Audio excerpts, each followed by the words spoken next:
Il y a des personnes autour de nous qui ont des parcours atypiques. Salut, je suis Frédéric Azoulay et je suis heureux de vous retrouver sur ce nouvel épisode de La Combinaison. L'idée de ce podcast est de rencontrer des personnalités qui ont eu des destins exceptionnels dans leur domaine. Entrepreneurs, sportifs, écrivains, artistes, je vous fais partager leur expérience, leur parcours lors d'une conversation sans filet. Découvrons ensemble la combinaison des événements qui ont fait leur succès. Pour être averti dès qu'un nouvel épisode est en ligne, il suffit juste de cliquer sur « S'abonner » dans votre application de podcast préférée. A tout de suite avec mon invité. Bonjour Fred Potter. Bonjour Frédéric. Je suis ravi d'être reçu dans tes bureaux à Boulogne. Tu es un grand nom des objets connectés puisque tu as créé entre autres WeThings et Netatmo, que je connais bien puisque je suis équipé personnellement et au bureau et que je recommande. Je les utilise vraiment tous les jours. Mais avant de détailler ton parcours, Fred, est-ce que je peux te demander de te présenter ? Donc, je m'appelle Frédéric Potter, j'ai 48 ans. J'ai fait une école d'ingénieur qui s'appelle Télécom Paris Tech et après un doctorat en microélectronique. Donc, je suis vraiment un ingénieur. C'est que quand on me demande ma profession, je ne mets pas chef d'entreprise, je mets ingénieur. J'ai travaillé ensuite 3 ans comme cadre dans un petit opérateur télécom qui s'appelait Captech. À l'époque où il y avait 180 opérateurs télécoms en France, au moment de la libéralisation du marché. Et puis après, dès 99, je me suis lancé dans la création d'entreprises, en créant 3 entreprises. Sirpac dans les télécoms et ensuite WeThings et Netatmo dans les objets connectés. Docteur en électronique, en microélectronique, quel était ton but ? Alors, je me suis posé... D'abord, je suis sorti de Télécom Paris en 93, qui est une année où un quart de la promotion de Télécom Paris était au chômage. Et les postes qui m'étaient accessibles étaient des trucs pas très sympas. Il fallait aller programmer dans des langages un peu à la noix, dans des grosses SS2I. C'était pas super. Et je me suis posé la question de faire de la recherche dans le public. Et pour pouvoir faire de la recherche vraiment fondamentale, il faut avoir un doctorat. Donc j'ai trouvé un financement pour pouvoir effectuer ma thèse. J'ai fait une thèse à Paris 6, entre Paris 6, Bull, ST Micro, une société allemande dans le cadre d'un projet européen, à mettre au point des chips pour faire des ordinateurs parallèles. Des chips, c'est des processeurs ? Des composants électroniques pour faire des ordinateurs parallèles et surtout travailler sur les algorithmes et les infrastructures pour les mettre en œuvre. Voilà, dans un standard qui s'appelle I3E 1355. Alors tout ça, c'était une piste de recherche, la piste de recherche un peu des transputeurs, du calcul parallèle distribué, qui est un peu tombé aux oubliettes parce qu'il y a d'autres, on va dire, techniques de supercomputing qui ont pris leur place. Mais c'était très intéressant, en tout cas ça m'a beaucoup apporté. Tu travaillais pour les opérateurs télécoms. Quel était le marché à l'époque ? C'était quoi ? C'était avant le triple pay, la VoIP ? Donc en 98, le sujet c'est la minute de téléphone. C'est-à-dire que tu appelais Paris à Marseille, ça te coûtait 1 franc la minute, donc 15 centimes. Donc le téléphone était un espèce d'objet qu'on regardait avec beaucoup d'appréhension parce que dès qu'on le décrochait, il allait se passer, quelques semaines après, on allait recevoir un papier avec une facture très très élevée. Donc, on a un peu oublié tout ça, c'est vrai, c'est incroyable. On a oublié. Donc le sujet, c'était de produire des minutes de téléphone moins chères. On était face à une administration qui avait fait un très très bon travail, l'administration des PTT, de construire un très beau réseau dans les années 80 et qui, dans les années 90, s'était un peu laissé aller. Et donc les opérateurs alternatifs sont venus mettre de la concurrence là-dedans et la concurrence a fait s'écrouler les prix. Le triple play, c'est beaucoup plus tard. C'est août 2003, le lancement de la Freebox. Et donc avec les premières offres de téléphonie illimitée, c'est finalement 7 ans plus tard.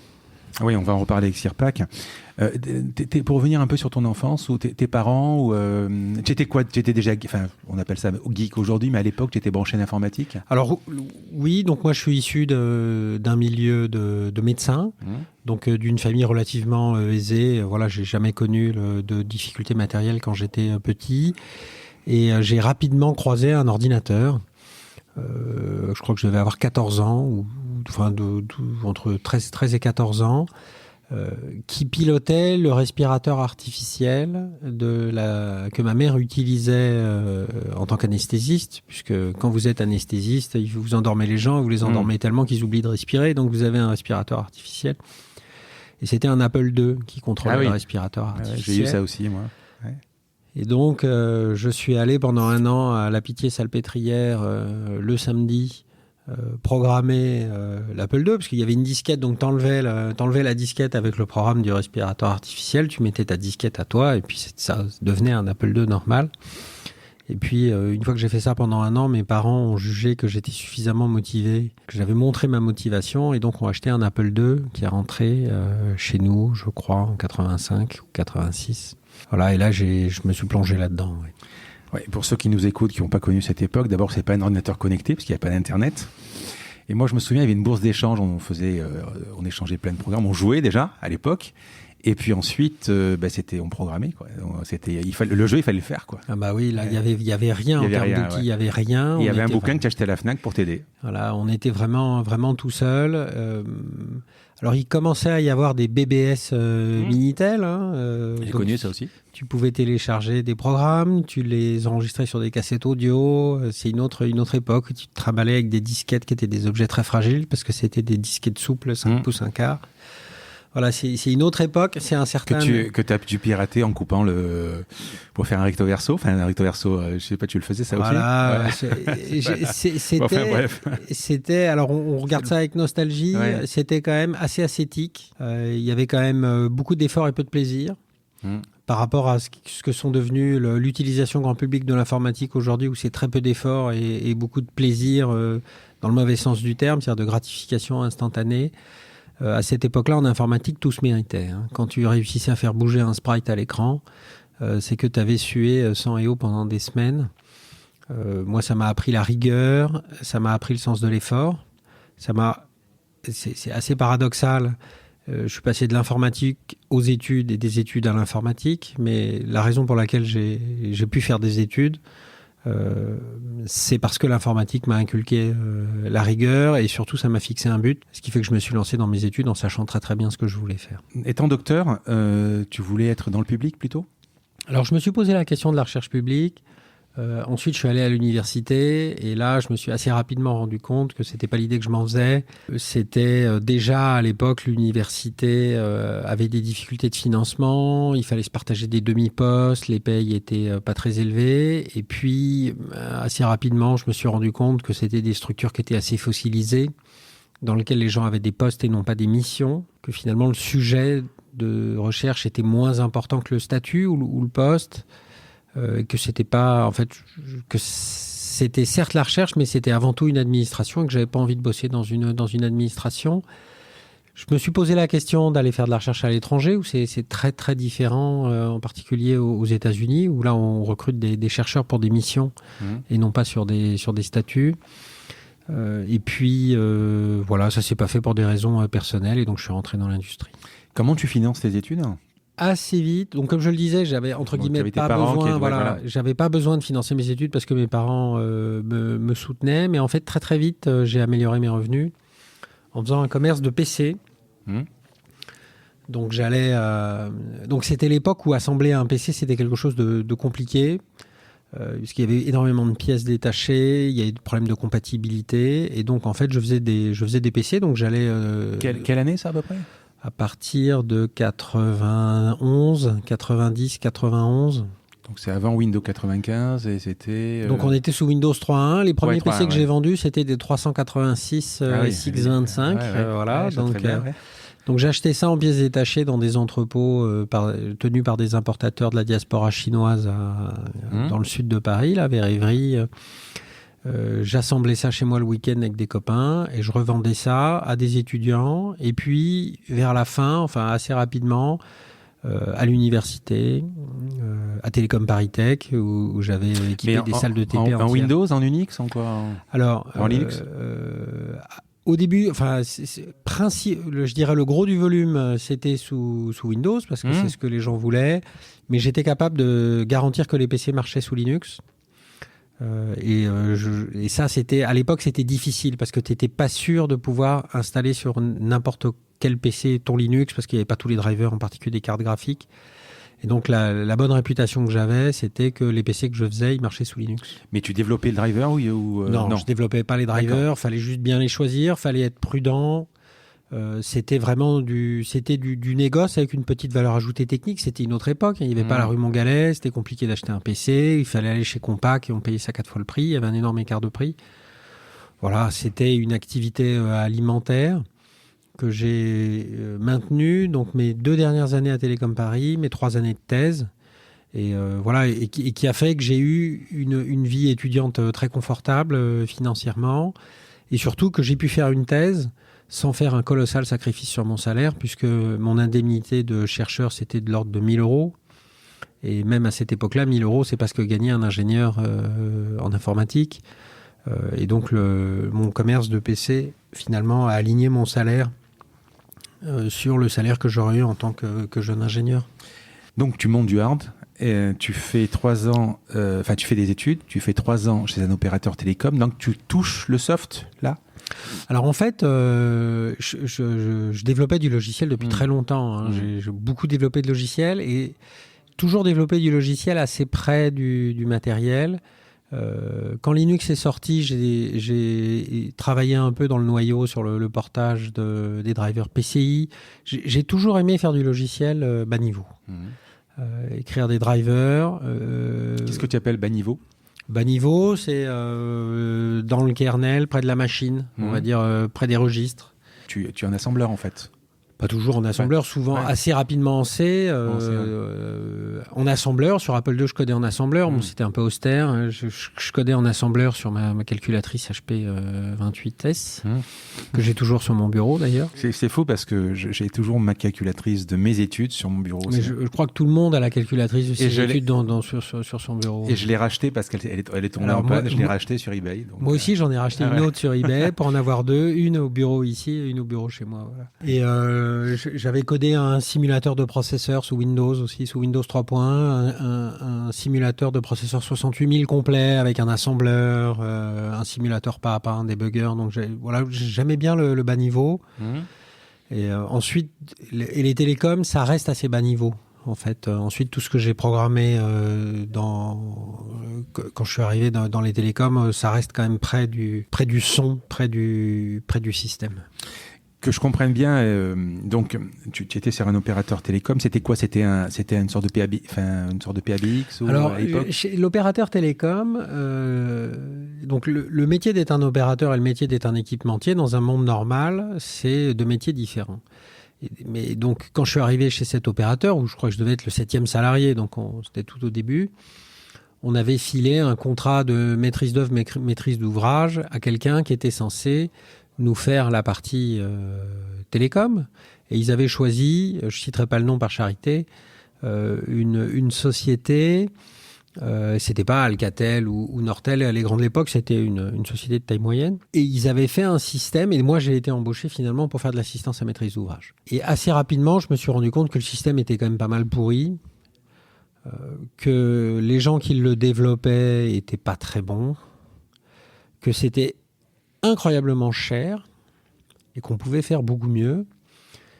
Et donc j'ai levé le doigt et j'ai dit ce qu'on a acheté là, hors de prix, en fait on peut le refaire avec des PC sous Linux. Parce que je savais ce que c'était qu'un PC, parce que je connaissais bien Linux. Et je suis tombé sur un chef un peu fou qui m'a dit bah vas-y, fais-le. Et donc je me suis lancé là-dedans. 1999, Sirpac. Alors en fait c'est la prolongation de cette histoire-là. Donc après, tu as voulu te lancer, en fait. Voilà, en fait, on a splitté en deux l'opérateur. L'opérateur est resté un opérateur et on a créé un équipementier qui a repris les travaux sur lesquels j'avais commencé à bosser. Mais tu avais envie d'être entrepreneur, déjà ? Non, moi j'ai toujours considéré, pendant des années, jusqu'à finalement Netatmo, j'ai toujours considéré que ma place était numéro 2. C'est-à-dire que j'étais là pour faire tourner la technique, ce qu'on appelait à l'époque un directeur technique. En fait, bien y réfléchir, aujourd'hui, on dirait que j'étais un product owner, c'est-à-dire celui qui est à la fois qui a une vision de ce qu'on doit mettre dans le produit pour satisfaire le marché et qui aussi est suffisamment proche de la technique pour comprendre ce qui est faisable et ce qui n'est pas faisable. Mais à l'époque, on n'avait pas vraiment encore cette distinction product owner CTO.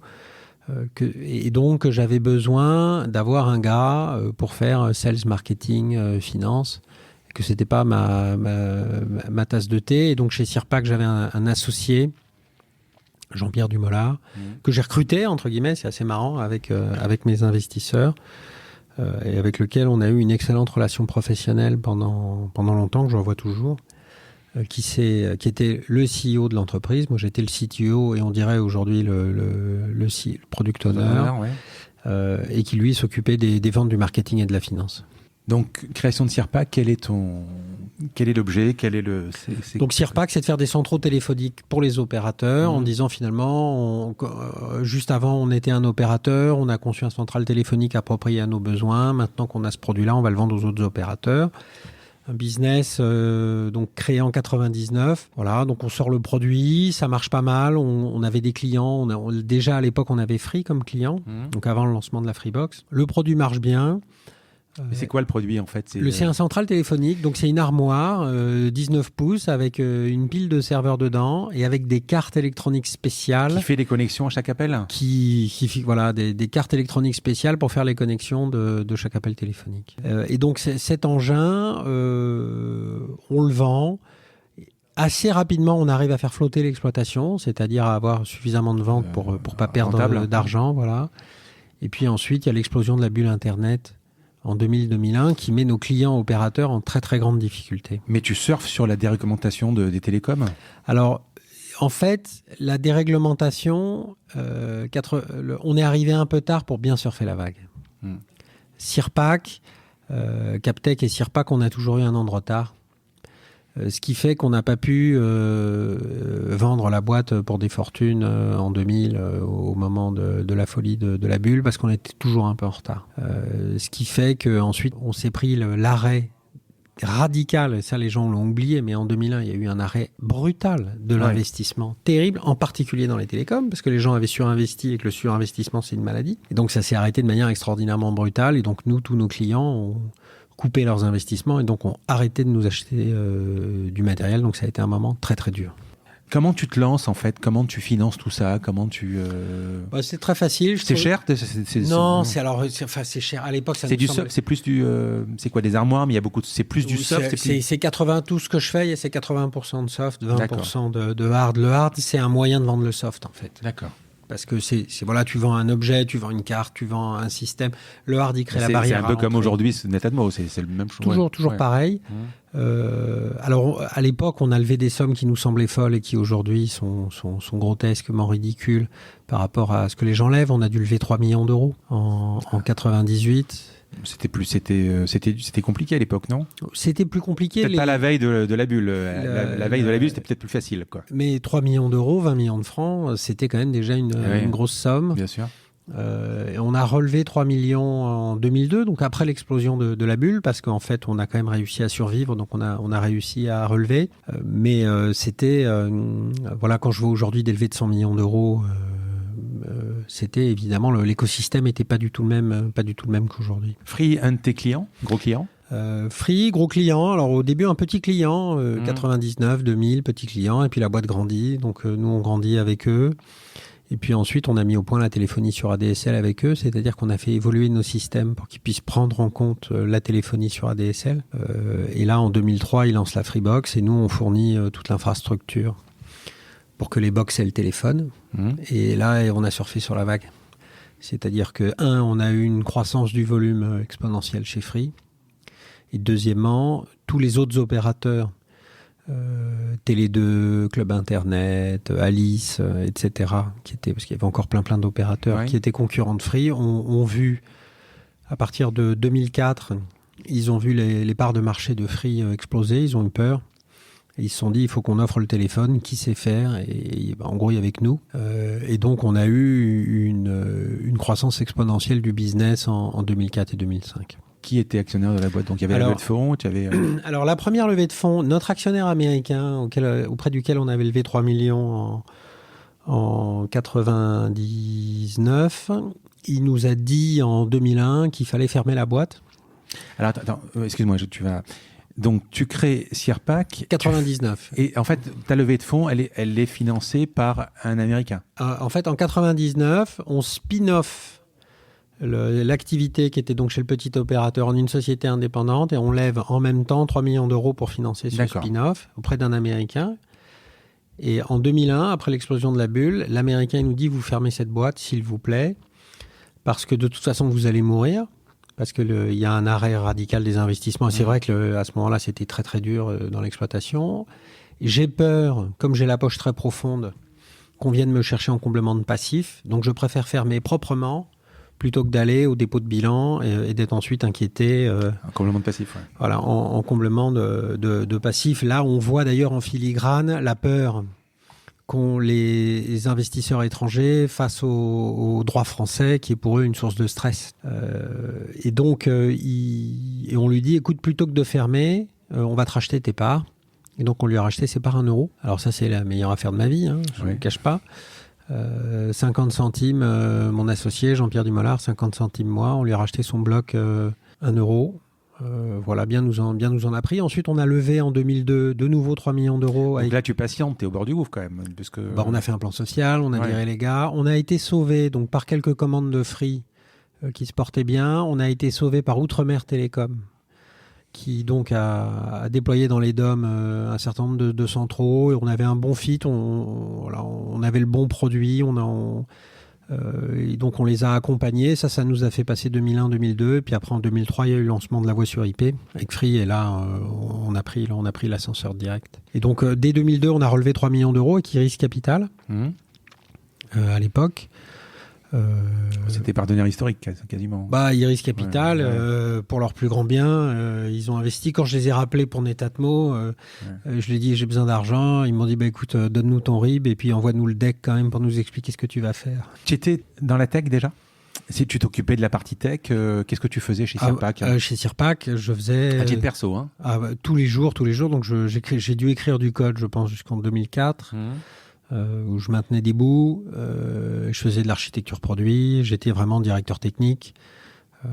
C'est des produits très techniques, avec du hard, du soft, vraiment de grosses masses de logiciels, un logiciel très compliqué. Donc j'ai fait ça vraiment hands-on. Jusqu'à quand ?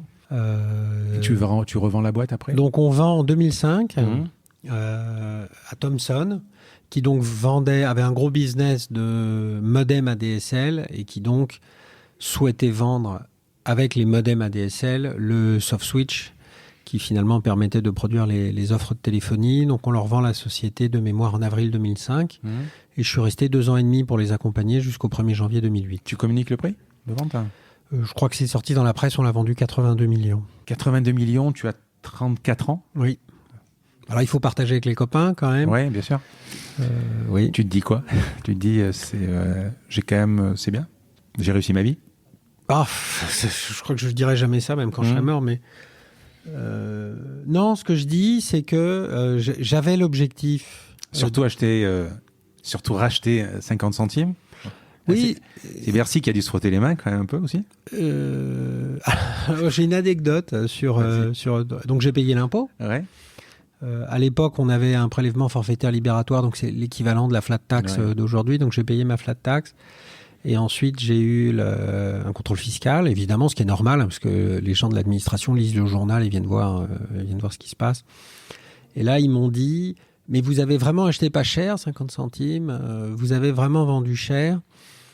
Donc finalement, vous n'avez pas pris de risque en capital. Ah oui. Puisque vous n'avez investi que 50 centimes. Donc vous n'êtes pas éligible au prélèvement forfaitaire libératoire. Payez-moi s'il vous plaît l'impôt sur le revenu. La prochaine étape étant aussi évidemment de payer les charges sociales. Et donc j'ai reçu une proposition de rectification de l'administration fiscale écrivant noir sur blanc que cette opération était dénuée d'aléas. Ce qui rétrospectivement... racheter une boîte, ne pas déposer le bilan en novembre 2001, 2 mois après le 11 septembre, dans un secteur sinistré, m'a toujours fait sourire. En fait, non, ça m'a pas fait sourire. Mais bon. Ça m'a pas fait sourire. Donc, moralité 1, j'ai payé l'impôt. Et 2, j'ai eu 18 mois de procédure avec l'administration, une procédure qui n'a pas prospéré parce qu'elle n'avait pas matière à prospérer et que j'avais déjà payé l'impôt. 2005, donc tu revends. 2008, WeThings, qu'est-ce qui se passe ? Qu'est-ce que tu fais entre deux ? Alors j'ai travaillé chez Sirpac pour essayer de... Donc tu as accompagné. J'ai accompagné pour essayer d'arrimer Sirpac chez Technicolor. Ce qui n'était pas possible, en fait, parce que l'encadrement chez Technicolor était d'assez mauvaise qualité. On avait quand même... Donc moi, j'ai atterri au fin fond de l'organigramme de Technicolor, avec plusieurs couches de chefs au-dessus de moi qui étaient pas très compétents, qui m'apportaient rien. Un bon chef, c'est quelqu'un qui vous aide à faire votre job. C'était pas le cas. Donc, j'ai jamais été vraiment fasciné par la qualité des chefs chez Thomson. Et donc, assez rapidement, je me suis dit que j'allais partir. Et donc, je suis parti le 1er janvier 2008. La boîte existe toujours ? La boîte existe toujours. Donc, ils l'ont racheté 82 millions. Ils l'ont vendu quelques années plus tard pour 10 balles et 1 mars. Parce qu'ils n'en ont rien fait. Je crois qu'ils ont divisé par 4 le chiffre d'affaires qu'on faisait. Ils l'ont revendu et ça existe toujours. Technicolor, moi j'ai dû le voir peut-être dans un modem OVH. Je pense qu'ils avaient un marché avec OVH. Je ne sais pas si c'est toujours valable. Oui, bah, ils ont acheté un Ventel, ils faisaient les Livebox, etc. Voilà, ils ont toujours eu des difficultés à prospérer dans ce marché. 2008, c'est la création de WeThings. Qu'est-ce qui se passe ? L'IoT, enfin les objets connectés, alors effectivement, tu pourrais dire que ce sont des objets connectés. En fait, c'est ce que je faisais avant. Voilà, la box, c'est un objet connecté. La box, c'est le premier objet connecté qui est entré dans la vie des gens. Alors les gens l'ont pas acheté, c'est venu avec un service pour d'autres raisons, mais finalement la mécanique est la même. C'est-à-dire qu'on a un petit objet électronique chez soi. Qui a une valeur et une puissance qui lui est apportée par le cloud et par la connexion Internet à haut débit. En fait, c'est ça l'histoire. Et donc, WeThings, ensuite, tu regardes de manière analytique tous les autres secteurs sur lesquels tu peux répliquer ça. La musique, bon, il y avait déjà l'iPod, donc tu te rends compte que c'est trop tard. La vidéo, c'était trop tôt pour faire Netflix. Et puis, tu avais le problème je pense qu'on n'aurait pas été les bonnes personnes pour faire ça. Et puis, t'as les box, il y avait déjà la télé, donc c'était un peu trop tard. Et donc, finalement, tu te dis, peut-être que les objets ordinaires vont se connecter à Internet. Moi, j'avais déjà l'idée en tête de faire des caméras de sécurité. Tu avais quand même l'iPhone qui est sorti en 2007, qui te permettait de faire des applis aussi, parce que... Alors non, il n'y a pas d'appli en 2007. En 2007, tu as l'iPhone avec iOS 1.0. Oui, tu n'as pas d'appli. Hein. Tu n'as pas l'App Store encore. Tu n'as pas l'App Store. Hein. L'App Store, c'est 2009. On a lancé sans App Store. On a lancé sans App Store. Hein. D'accord. Quand on a commencé le dev, il n'y avait pas d'App Store. Et puis assez rapidement, on est parti sur une app. Donc, non, je dis ça, mais c'est peut-être 2008 l'App Store. Mais en tout cas, l'iPhone est sorti sans App Store, ça dure au moins un an. Et donc, on se dit, Alors, j'avais déjà l'idée de faire des caméras, j'avais déjà l'idée du thermostat, qui est quand même un produit de première nécessité. Et puis, on s'est dit, tiens, on va faire... je me souviens très bien de cette conversation dans laquelle on a décidé avec mes associés Eric Carrel et Cédric Hutchings de lancer un PSPerson un peu par hasard en disant finalement c'est un objet de grande consommation, il s'en vend et il s'en achète beaucoup. C'est des dizaines de millions d'unités de PSPerson qui sont vendues chaque année. Il y a une vraie valeur à la connexion qui est la capacité de faire des courbes, finalement de mémoriser, donc de faire des courbes, et donc de voir des tendances, et donc les gens qui font des régimes, ça va les intéresser. Et donc, on a lancé ce produit-là. Alors, je pense qu'on l'a lancé en étant persuadé que ça intéresserait les filles qui font des régimes et qu'en fait, on a découvert que c'était les mecs qui faisaient le marathon qui l'achetaient.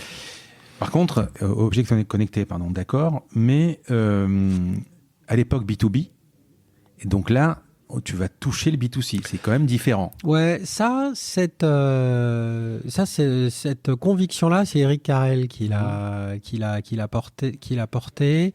L'idée, c'est que lui, chez Inventel, il avait été extraordinairement frustré par sa collaboration avec les opérateurs, et que donc il disait il y en a marre d'avoir besoin de proxy finalement pour faire des bons produits pour les consommateurs. On va les vendre directement. Moi, c'était pas ma culture. Puisque avec Free, j'avais pas eu ce problème. À avoir une innovation et à la mettre sur le marché avec Xavier Niel, c'était allé très très bien. Lui, avec Orange, évidemment, ça avait été beaucoup plus dur. Voilà, c'est ce qu'on a fait chez WeThings. Chez Netatmo, ensuite, j'ai adressé cette question de manière beaucoup plus équilibrée, où à la fois Netatmo a développé des produits en les vendant aux consommateurs directement sur certains segments, et aussi s'est associé avec des grands industriels du bâtiment sur d'autres catégories de produits où l'association était nécessaire dans une approche, je dirais, moins radicale, nous en a pris. Le scénario de départ, c'était... Alors, je ne comprends pas. Donc, tu crées... On va évidemment parler de Netatmo, mais tu as l'idée de faire un PES-personne, mais comment ça commence, en fait? Quel est tu te dis, ça serait pas mal d'avoir des courbes. Il y avait le cloud déjà à l'époque. C'était... Oui, exactement comme dans la téléphonie sur ADSL. Tu as une partie serveur, tu as une partie objet. Les deux communiquent et rendent un service global. Donc, l'idée, c'est ça, c'était les courbes. Mais il faut quoi? Qu'est-ce qu'il faut pour créer un objet? Il faut de l'argent, évidemment. Il faut des techs. À l'époque, le schéma de création de WeSings et le schéma de création de Netatmo en 2011, c'est les mêmes. C'est 2 millions d'euros, 10 personnes au début en équipe tech, 15 personnes au lancement avec un peu de marketing et de commerce et de magasins en ligne. Voilà, 1 million d'euros de R&D, 500 000 euros de cost of goods, c'est-à-dire de mise en stock des produits facturés, et 500 000 euros pour faire le lancement. En gros, c'était le prix que ça coûtait. Aujourd'hui, je pense que c'est plus possible de lancer un objet connecté si tu n'as pas 5 millions. Pourquoi? Parce qu'à l'époque, déjà, en gros, il n'y avait pas Android. Donc, tu n'avais qu'une seule... Il n'y avait pas Android, il n'y avait pas l'iPad. Donc, tu avais beaucoup moins d'app à faire. L'exigence des consommateurs était quand même beaucoup plus réduite. Tu n'avais pas tous les assistants vocaux avec lesquels il faut interfonctionner. Donc, le ticket d'entrée, la quantité de R&D qu'il fallait faire pour vendre un objet connecté en 2008-2009, c'est peut-être la moitié ou le tiers de ce que tu dois faire aujourd'hui pour avoir une offre compétitive. Mais enfin, je me trompe peut-être, mais je t'ai dit, je connais bien les produits Netatmo. Entre autres, par exemple, on peut parler de Welcome ou de Présence, enfin la reconnaissance faciale. Pour moi, ça m'a l'air beaucoup plus compliqué de faire une reconnaissance faciale que d'avoir un PES-personne qui va noter des courbes. Mais là, tu es en 2014. Ouais. Le PES-personne, c'est 2008. Il s'est passé 6 ans entre les deux. Je suis d'accord. Et c'est pas... En 2008, tu pouvais lancer une ampoule connectée. Oui. Comme l'a fait Philippe Su, tu pouvais lancer un PES-personne connecté qui fait que des courbes. Ça s'achetait, ça se vendait. En 2014, ces produits-là, c'était déjà devenu des commodités. Et tu avais besoin, pour exister et créer le désir, d'avoir des produits technologiquement beaucoup plus avancés, beaucoup plus coûteux. Donc tu ne peux pas comparer. 2008, les objets connectés, il n'y avait rien. Je veux dire, le concept n'existait pas. On l'a, entre guillemets, fabriqué dans la presse, on a créé le vocabulaire. C'était un concept nouveau, donc c'était beaucoup plus facile d'exister. Tu avais qui à l'époque? Tu avais Fitbit? J'avais genre de... Fitbit a été créé la même année que WeSings, en 2008. Mais on ne les a pas vus en Europe pendant des années. Ils sont restés... ils ont dû arriver en Europe à partir de 2011-2012. D'accord. Oui, parce que Nest, tout ça, c'est bien plus tard. Quand même. Le Nest, c'est en même temps que Netatmo. D'accord. WeSings, c'était à peu près Forme et Santé. C'est devenu Forme et Santé. Au début, c'était pas du tout le pari. Au début, on n'en savait rien. Au début, on s'est dit, on va faire le PES-personne, et puis après, on va faire autre chose. D'ailleurs, je crois que assez rapidement, on a fait un autre produit Forme et Santé qui était le tensiomètre. Et puis là, c'est compliqué le tensiomètre, par contre. Le tensiomètre, c'est plus compliqué. Et ensuite, WeSings a essayé de faire des caméras aussi. Donc, WeSings, comme l'indique son nom, c'était vocation à tout faire. Et avant, finalement, de se spécialiser sur le sujet Forme et Santé. Oui. Comment tu pénètres le marché du B2B, du B2C, pardon, avec, je sais pas moi, avec Darty, Fnac. Aujourd'hui, même à Netatmo, on le trouve chez Casto. Comment tu montes une structure complète? C'est de la pub, du marketing? C'est quoi? Ça n'a rien à voir avec ce que tu faisais depuis le début. Pour vendre des objets manufacturés comme ça, il faut 3 choses. Il faut que les objets soient désirables. Et ça a toujours été mon job.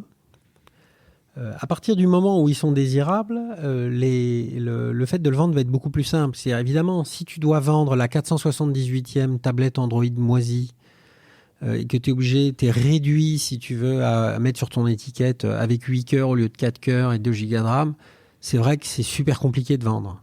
Et là, il va falloir que tu sois en exécution en magasin, dans tes accords avec la distribution, il va falloir que tu sois super fort parce que finalement, ton produit, il n'a rien à raconter. Quand tu arrives avec un produit qui est différenciant dès le début, c'est beaucoup plus facile de le vendre. Donc, il faut faire un super produit. Il n'y a rien de plus coûteux que de faire un produit moyen. Parce qu'en fait, tu vas t'épuiser à le vendre. C'est ce qui est arrivé d'ailleurs à beaucoup de nos compétiteurs.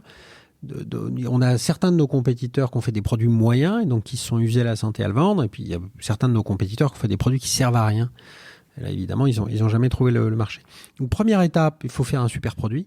Et nous, chez Netatmo, ensuite, c'est vraiment devenu une obsession. C'est-à-dire que si le produit auquel on pense ne va pas être bien meilleur que les produits concurrents, eh ben, on le fait pas. Parce que, en fait, sinon, on va s'user la santé ensuite pour le vendre. Ça, c'est la première chose. Deuxièmement, il faut créer le désir chez le consommateur, se faire connaître, qu'il ait envie de l'acheter.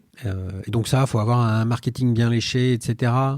Et puis, il faut faire de la presse, il faut trouver des histoires à raconter. Donc ça, c'est la création du désir. Et troisièmement, il faut le rendre disponible.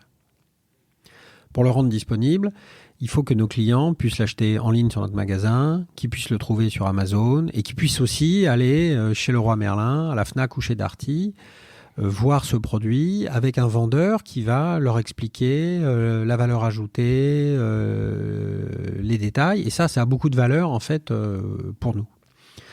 Et donc cette troisième étape qui est l'étape de la vente, qu'il ne faut pas confondre avec la création du désir ou avec le fait de rendre disponible, c'est de trouver les partenaires de distribution qui apportent une valeur ajoutée au client lorsqu'il vient acheter un produit chez eux.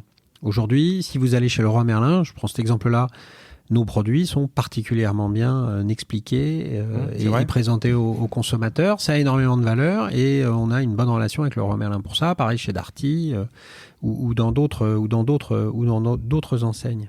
Et ensuite, on le rend disponible et voilà. Et c'est ça, finalement, les trois piliers de la distribution.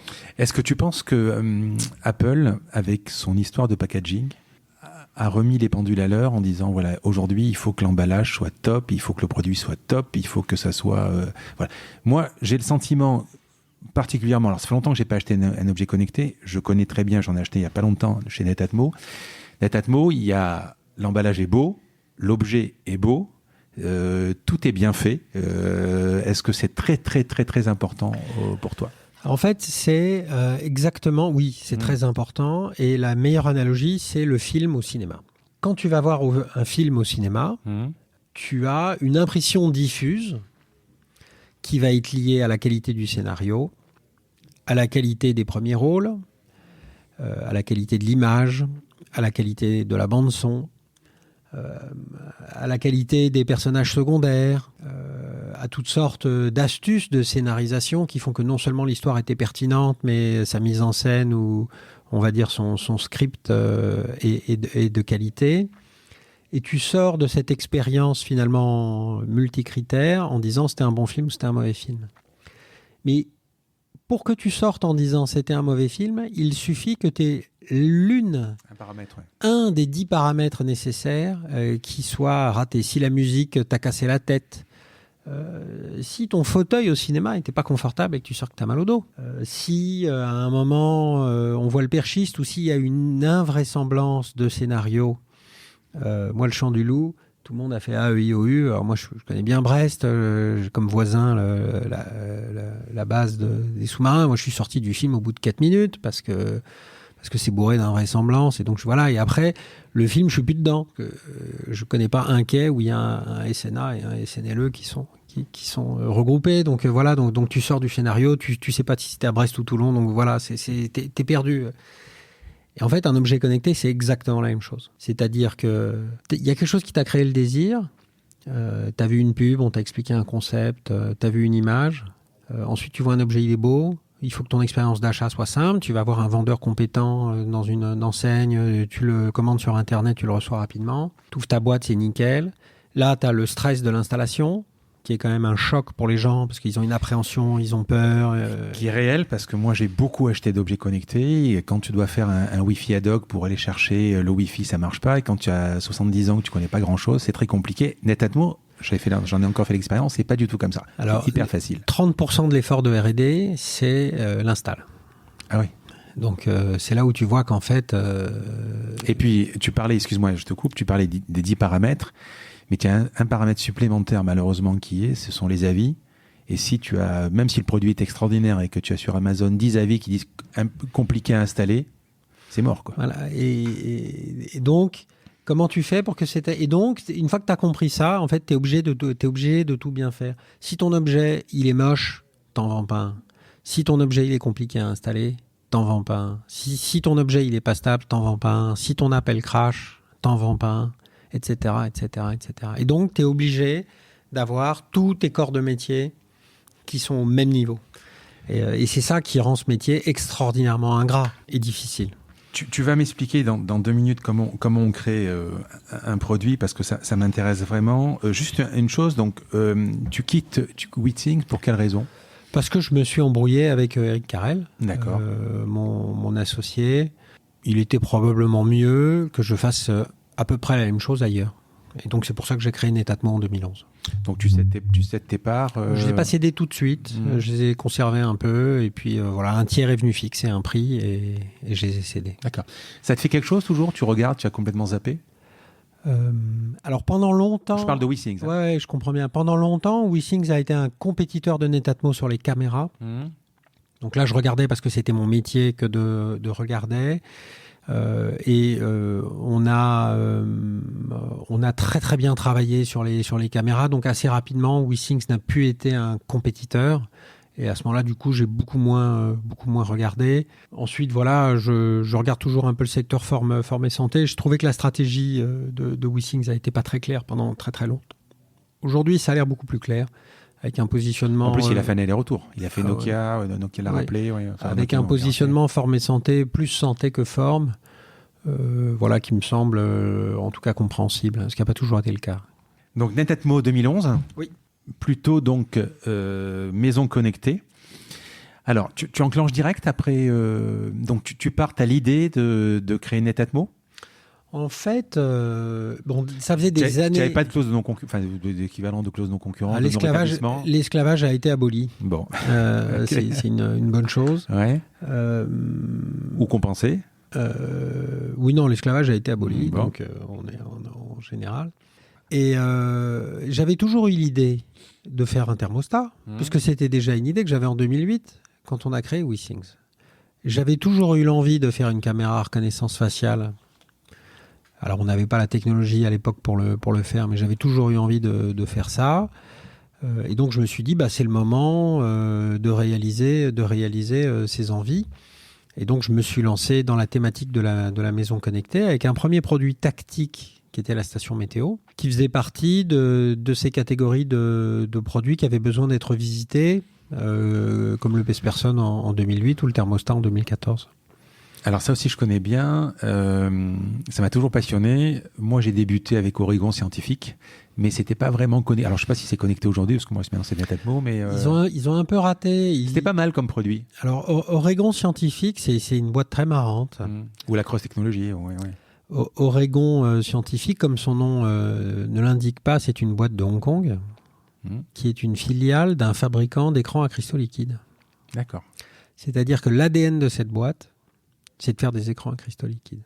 Et qu'ils ont toujours vécu la station météo comme une manière de vendre des écrans à cristaux liquides. Et donc, évidemment, quand c'est ton ADN, est-ce que tu vas faire un produit connecté dans lequel il n'y a plus d'écran ? Parce que l'écran, c'est le smartphone. C'est une révolution. Je pense que s'il y avait un jeune chef de produit qui était allé voir le vieux monsieur chinois fondateur qui avait fait fortune dans les écrans à cristaux liquides et qui avait un business de station météo pour vendre des écrans en lui disant on va faire une station météo sans écran, il se serait fait virer. Et donc voilà, on a fait une station météo sans écran, de manière à ce que tout le monde comprenne bien d'ailleurs que c'était un produit connecté. Station météo, pourquoi ce choix ? C'était un choix complètement analytique. Il y avait vraiment un marché ? C'est-à-dire, c'était un produit qui était faisable, entre guillemets pas trop dur à faire, dans lequel on pouvait raconter des histoires avec une vraie demande, une vraie valeur à ce que la donnée soit connectée, que tu puisses y accéder à distance. Pas de compétition efficace sur un vrai marché où il y a quand même un volume important. Donc c'était vraiment un produit, une démarche analytique pour déterminer le produit dont on allait s'occuper. J'ai mis 3-4 mois à faire cette analyse avant de me lancer. 2011, c'est quel mois tu t'es lancé ? Tu as créé Netatmo à peu près ? Donc je suis parti de WeThings en janvier 2011.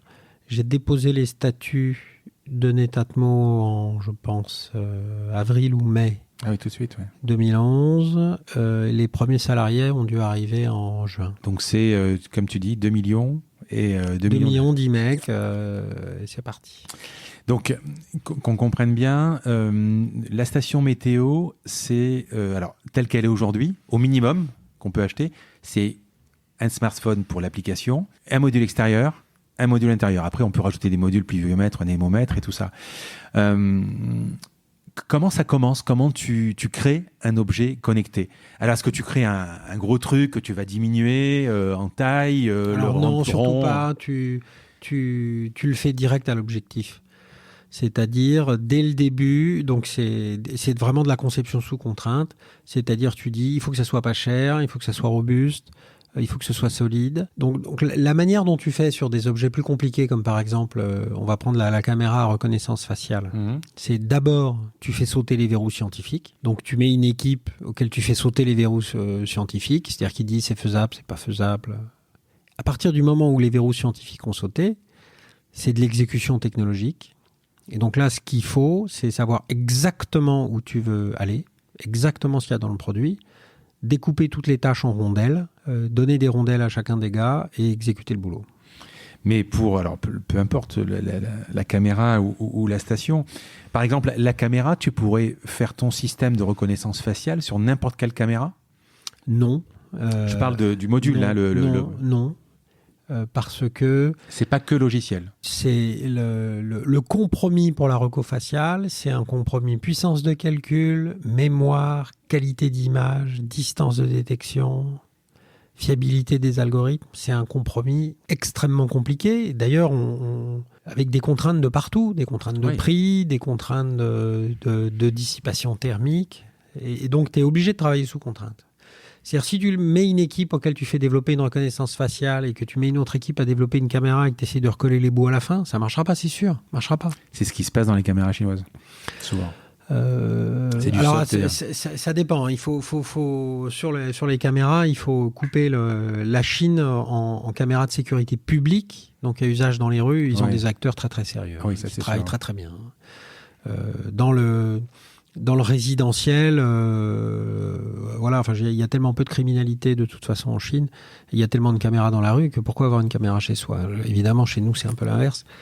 De toute façon, il vaut mieux avoir une caméra chez soi pour savoir ce qui s'y passe, parce que on peut pas tellement compter, on va dire, sur la prévention dissuasive des pouvoirs publics. Donc, le cahier des charges, tu as le produit, par exemple la station météo, on reprend, ou l'un ou l'autre. Tu sais que dans ta station météo, il faudrait qu'il y ait un baromètre, il faut qu'il y ait quelque chose qui calcule l'humidité, un hygromètre, celui qui calcule le CO2. Ce sont quoi, des briques? Ce sont des fabricants qui vont te donner des capteurs? Tu fais la liste, tu vas voir tes fournisseurs, tu fais l'étude de marché, tu démontes tous les produits de la concurrence pour voir comment ils font.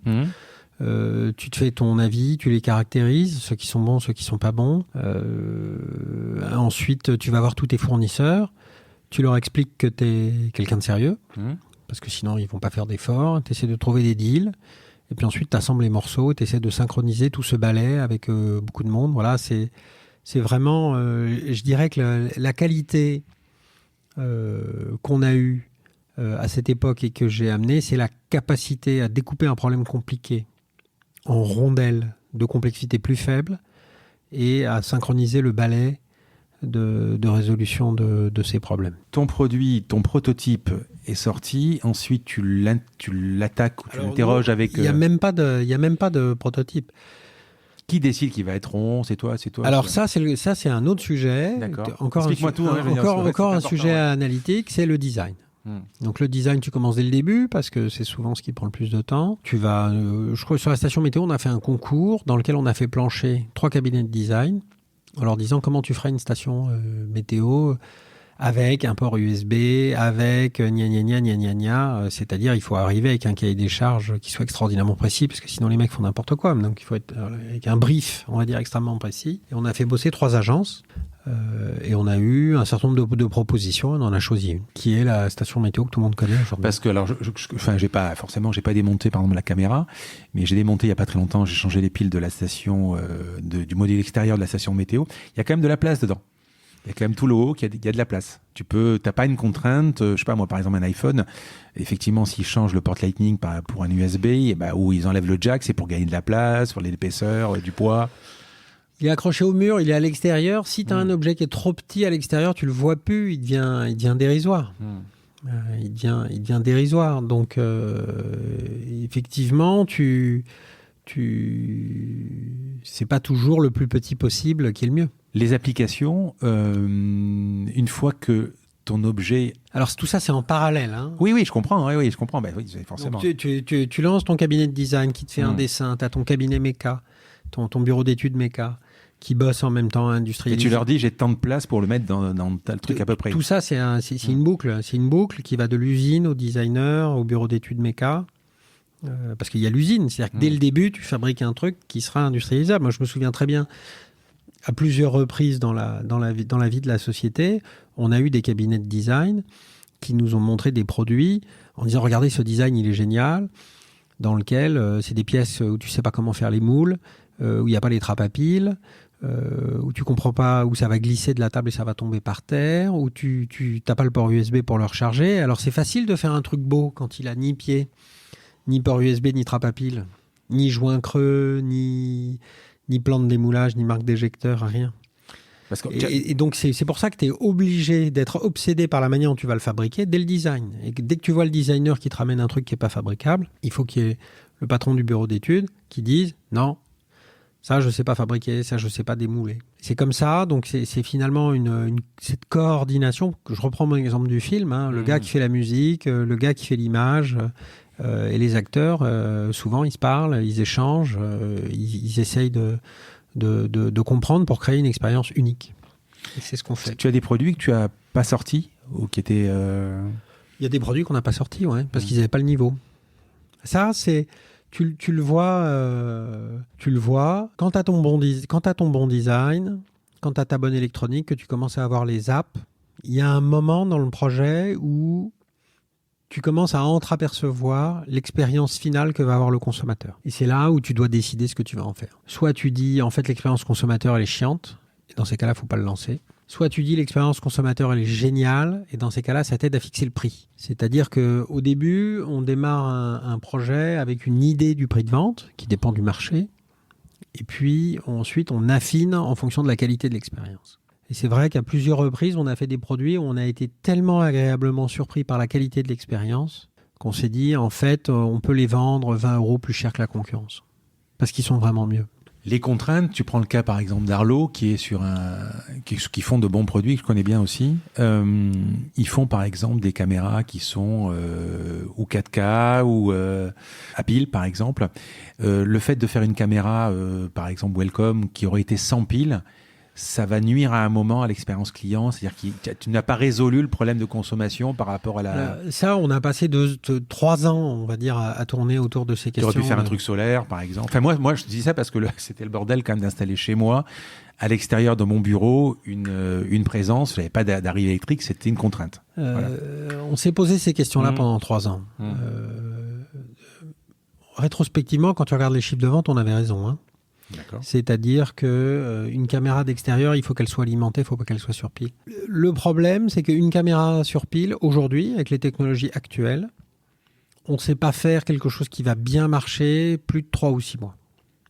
Il va falloir changer les piles tous les 3 ou 6 mois. Et changer les piles tous les 3 ou 6 mois, en fait, c'est un cauchemar. Ouais, c'est chiant. Ouais, c'est vrai.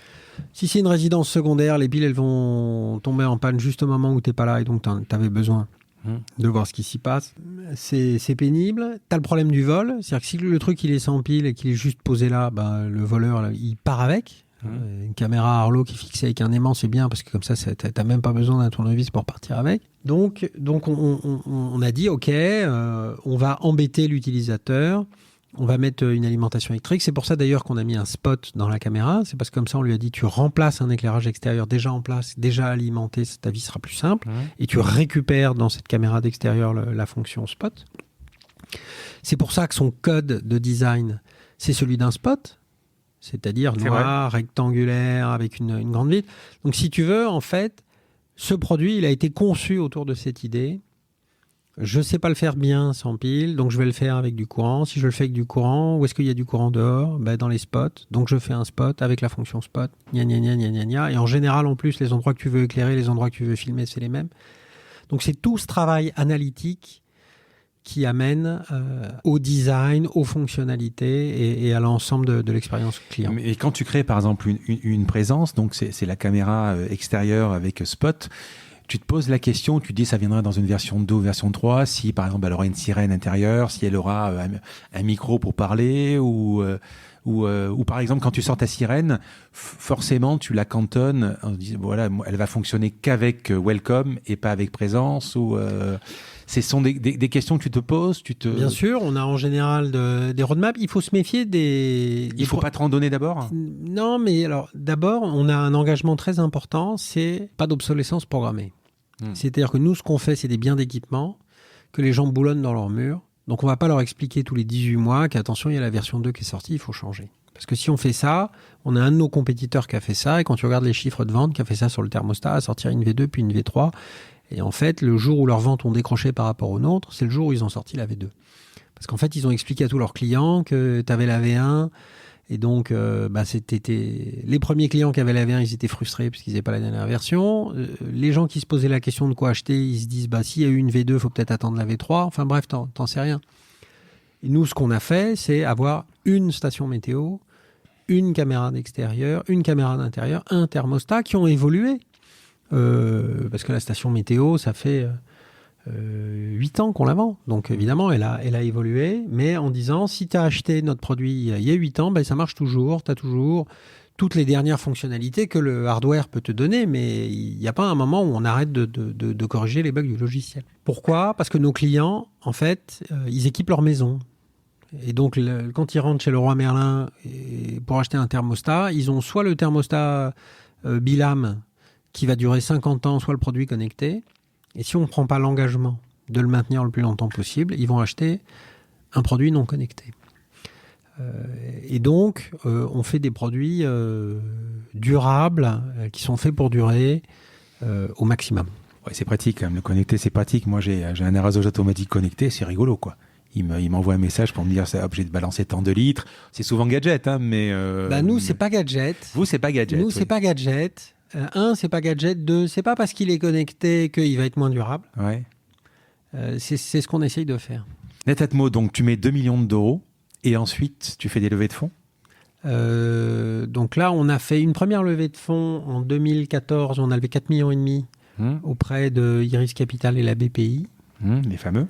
Ça, c'est 2013, pardon, cette première levée de fonds. La deuxième, c'est 2015, octobre 2015, avec Iris Capital, la BPI et le groupe Legrand qui a pris une participation minoritaire à cette époque. À l'époque, je crois que c'est une levée de fonds record. 30 millions d'euros 2015, ça devait faire partie des plus grosses de l'année. C'est ce que j'ai lu. Aujourd'hui, c'est 100 millions, la plus grosse de l'année. C'est incroyable d'ailleurs. Alors, 2013-2015, tu fais quoi avec cette levée de fonds ? Tu développes de nouveaux produits. Il y avait la caméra connectée déjà ou pas encore ? La caméra connectée, on l'a lancée en juin 2015. D'accord. Ça te permet donc de... On a lancé le thermostat en 2014. Alors, dans le business des objets connectés, tu as une difficulté particulière qui est le besoin en fonds de roulement. Ah oui. Puisque, en gros, tu es obligé d'acheter des pièces, de transformer, de fabriquer, d'acheminer en bateau pour que ça soit le moins cher possible, et ensuite de vendre, et puis ensuite, tu as une partie de tes clients qui te payent bien plus tard, finalement, quand ils ont le temps. Et donc, tout ça, ça fait que tu as besoin de beaucoup d'argent. Donc, on a eu assez souvent de gros besoins en fonds de roulement, et donc les augmentations de capital ont servi à ça, et puis aussi à financer la R&D sur les nouveaux produits. Combien de personnes aujourd'hui ? Un peu moins de 300. Ah oui. Quel chiffre d'affaires ? Alors, mystère et boule de gomme, puisque aujourd'hui, comme le Netatmo appartient au groupe Legrand et que Legrand est coté au CAC 40, on n'a absolument pas le droit de donner des indications de à la veille de la vente, tu communiques ? Alors, je crois que le chiffre qui est sorti dans le communiqué d'acquisition... Ça devait être, je crois, 54 millions d'euros de chiffre d'affaires. Et les 280 personnes, ça représente énormément de tech ? Ah oui, c'est le plus de la moitié. Je dirais, parce que c'est assemblé ici, c'est quoi ? Donc tout est fait en Chine ou c'est Alors toute la conception est faite ici. Tout l'assemblage, une partie de l'assemblage est faite en Chine, mais on a aussi de l'assemblage en Italie, on a de l'assemblage dans les Alpes, en France, on a de l'assemblage à Limoges. Ouais. Chez Legrand. Chez Legrand, dans l'usine du Citel. Donc on a, suivant les références de nos produits, ils sont assemblés à des endroits différents. Et à la base, quand le produit est connecté, tu communiques comment? C'est quoi? C'est quel système? C'est du Linux? C'est quoi? Alors on a une partie de nos produits qui sont sous Linux. On va dire c'est ce qu'on appelle le gros embarqué. Donc c'est les caméras typiquement. Et puis on a une partie de nos produits qui tournent sur microcontrôleurs. C'est plus la station météo, le thermostat, les vannes. Donc avec des systèmes d'exploitation beaucoup plus petits, comme FreeRTOS ou Redis. Parce que ce soit sur le produit qui est toujours bien coté, franchement, quand on regarde les avis, et ne serait-ce même les applications, il y a vraiment, on sent un attachement particulier à finaliser, et tu parlais du film, de A à Z, tous les ingrédients de la réussite. Sinon, t'es mort. Oui. Sinon, t'es mort. Le consommateur de base, aujourd'hui, il a un produit Apple. Regardez ce qu'ils ont réussi à faire avec l'EarPod Pro. C'est invraisemblable, la qualité de ce produit. C'est-à-dire, on est sur une catégorie de produits, l'oreillette, où tu crois que, bon, ça y est, on a fait le tour, quoi, tu vois, les oreillettes. Bon, ils virent le fil sur l'oreillette. Bon, c'était pas les premiers à le faire, ça fait 15 ans mais ils font des produits microscopiques. C'est la première fois de ma vie que j'en trouve un qui tient dans mon oreille. Je sais pas, je dois avoir une forme d'oreille à la noix, ce qui fait que ça tient pas, là, ça tient. Il a une qualité de son exceptionnelle. Et ils vendent ça à 279 €. Et aujourd'hui, les gens, c'est ça auquel ils sont habitués. Si tu arrives avec un produit qui est compliqué à installer, ou la boîte est crado, ou machin, les gens, ils n'en veulent pas. Et tu vois le niveau de chaque produit Apple qui monte, et tu vois les Coréens, les Chinois, qui sont pas loin en termes de qualité d'expérience, qui ont énormément progressé. Il n'y a pas de place pour eux, en plus, ils ont une réelle contrainte d'être miniature. Alors voilà, ça va être sur la taille, ça va être sur l'autonomie, ça va être sur plein de choses. Mais et ça, ils ont finalement habitué le consommateur à des produits impeccables, ce qui fait que c'est soit tu suis, soit tu passes et tu peux pas faire. Mais quand tu développes et que tu vas les proposer donc la fabrication en Chine, on te propose, tu arrives, tu dis voilà, ça va fonctionner comme ça, et puis tu as quelqu'un là-bas qui peut te dire non, mais on a une caméra meilleure, on a un hygromètre meilleur, tu peux arriver au dernier moment à sourcer. Enfin oui, est-ce qu'on source en Chine? Bien sûr, mais on le fait en amont. Quand on va à l'usine pour refaire ce qu'on appelle le NPI, le New Product Introduction, donc en général, là c'est trop tard, hein, tout est décidé. Le moment où dans les phases amont, on va chercher de l'innovation fournisseur. Donc oui, au moment où on se pose la question comment on va le faire, on va aller voir les fournisseurs, on va discuter avec eux, on va voir toutes sortes de fournisseurs inconnus, on va chercher les meilleures technologies, etc. Ensuite, on prend les décisions, on fait le produit, et ensuite on va dans l'usine et on dit voilà, c'est ça qu'il faut faire. Mais même si la Chine n'est plus le pays de la copie comme avant, ou plus beaucoup, t'as pas peur de la contrefaçon Les objets connectés, c'est compliqué, la contrefaçon. Hein. Parce que la première chose que fait l'objet connecté quand tu le sors du carton, c'est qu'il se connecte à la base, et il dit bonjour, me voilà. Et là, si le cloud dit maintenant, toi, t'es une contrefaçon, le produit, il sert à rien. Parce que... Et puis, on a de la contrefaçon d'aspect. C'est-à-dire qu'on a des gars qui ont fait des stations météo pourries avec exactement la forme de notre produit. On a des gars qui ont fait des caméras d'extérieur avec la forme de notre produit et qui ont caché à l'intérieur une caméra toute faite de qualité Z. Bon, mais ça trompe personne, si tu veux. Ça va tromper un gars sur eBay, voilà. Celui qui arnaque, c'est le consommateur. Mais aujourd'hui, il ne faut pas voir la Chine comme étant un endroit où on fait de la copie. Enfin, c'est marrant. Mon grand-père me raconte qu'après la Seconde Guerre mondiale, l'industrie allemande a redémarré en faisant la copie de produits américains. Taïwan était un sujet de moquerie dans les années 70. Dans la cour de récréation, quand on avait un porte-clés made in Taïwan, c'est qu'on avait un produit nul. Aujourd'hui, Taïwan, c'est plus des copieurs. La Chine, ils ont toute une partie de leur industrie qui s'est développée sur la contrefaçon, c'est vrai, mais aujourd'hui, c'est fini. Aujourd'hui, ils font des réacteurs nucléaires de 4e génération. Nous, on vient d'arrêter notre programme. Ils envoient des hommes dans l'espace. L'Europe n'envoie pas d'hommes dans l'espace. Ils ont, dans le nucléaire, je prends cet exemple parce que c'est quand même frappant. Moi, j'ai fait mon stage ouvrier à usiner des pièces du réacteur d'Aibei, donc à côté de Hong Kong, où c'était l'époque où la France leur vendait des réacteurs nucléaires,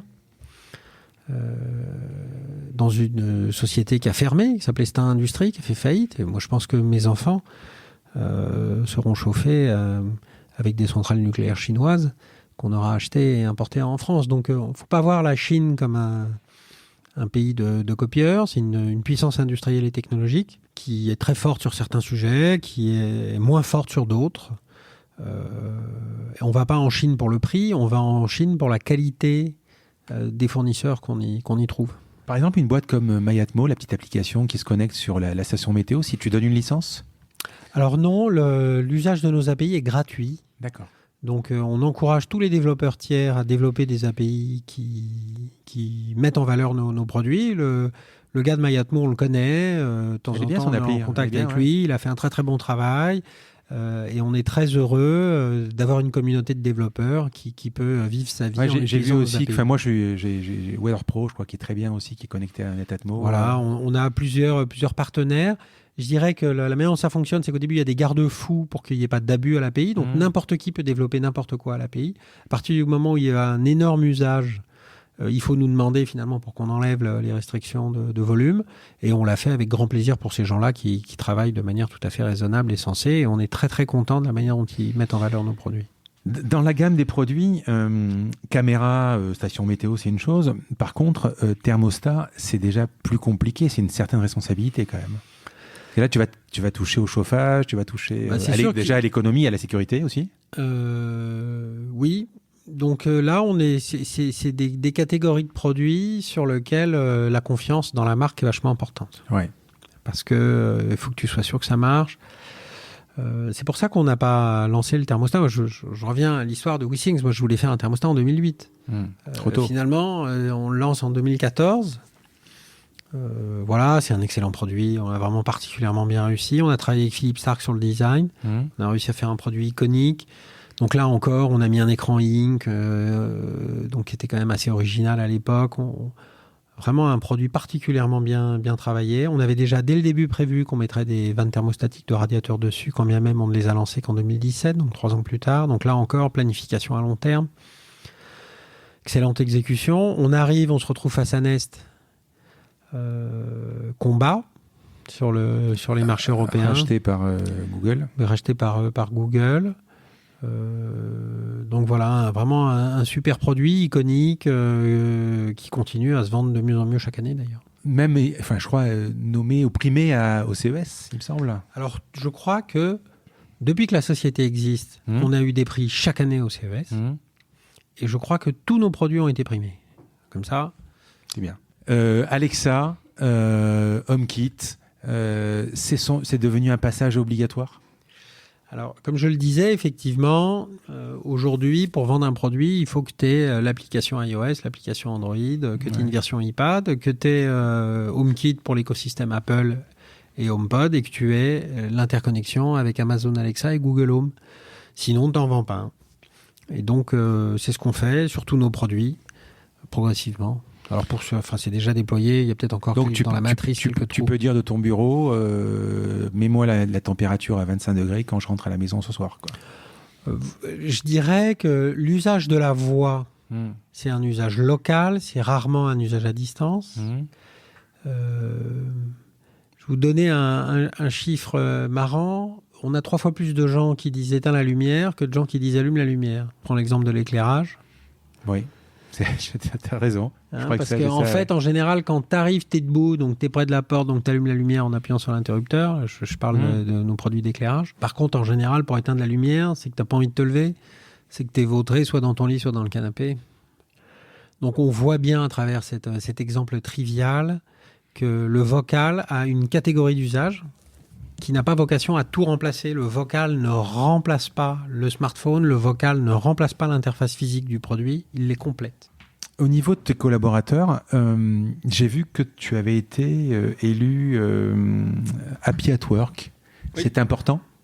C'est très important. Ouais.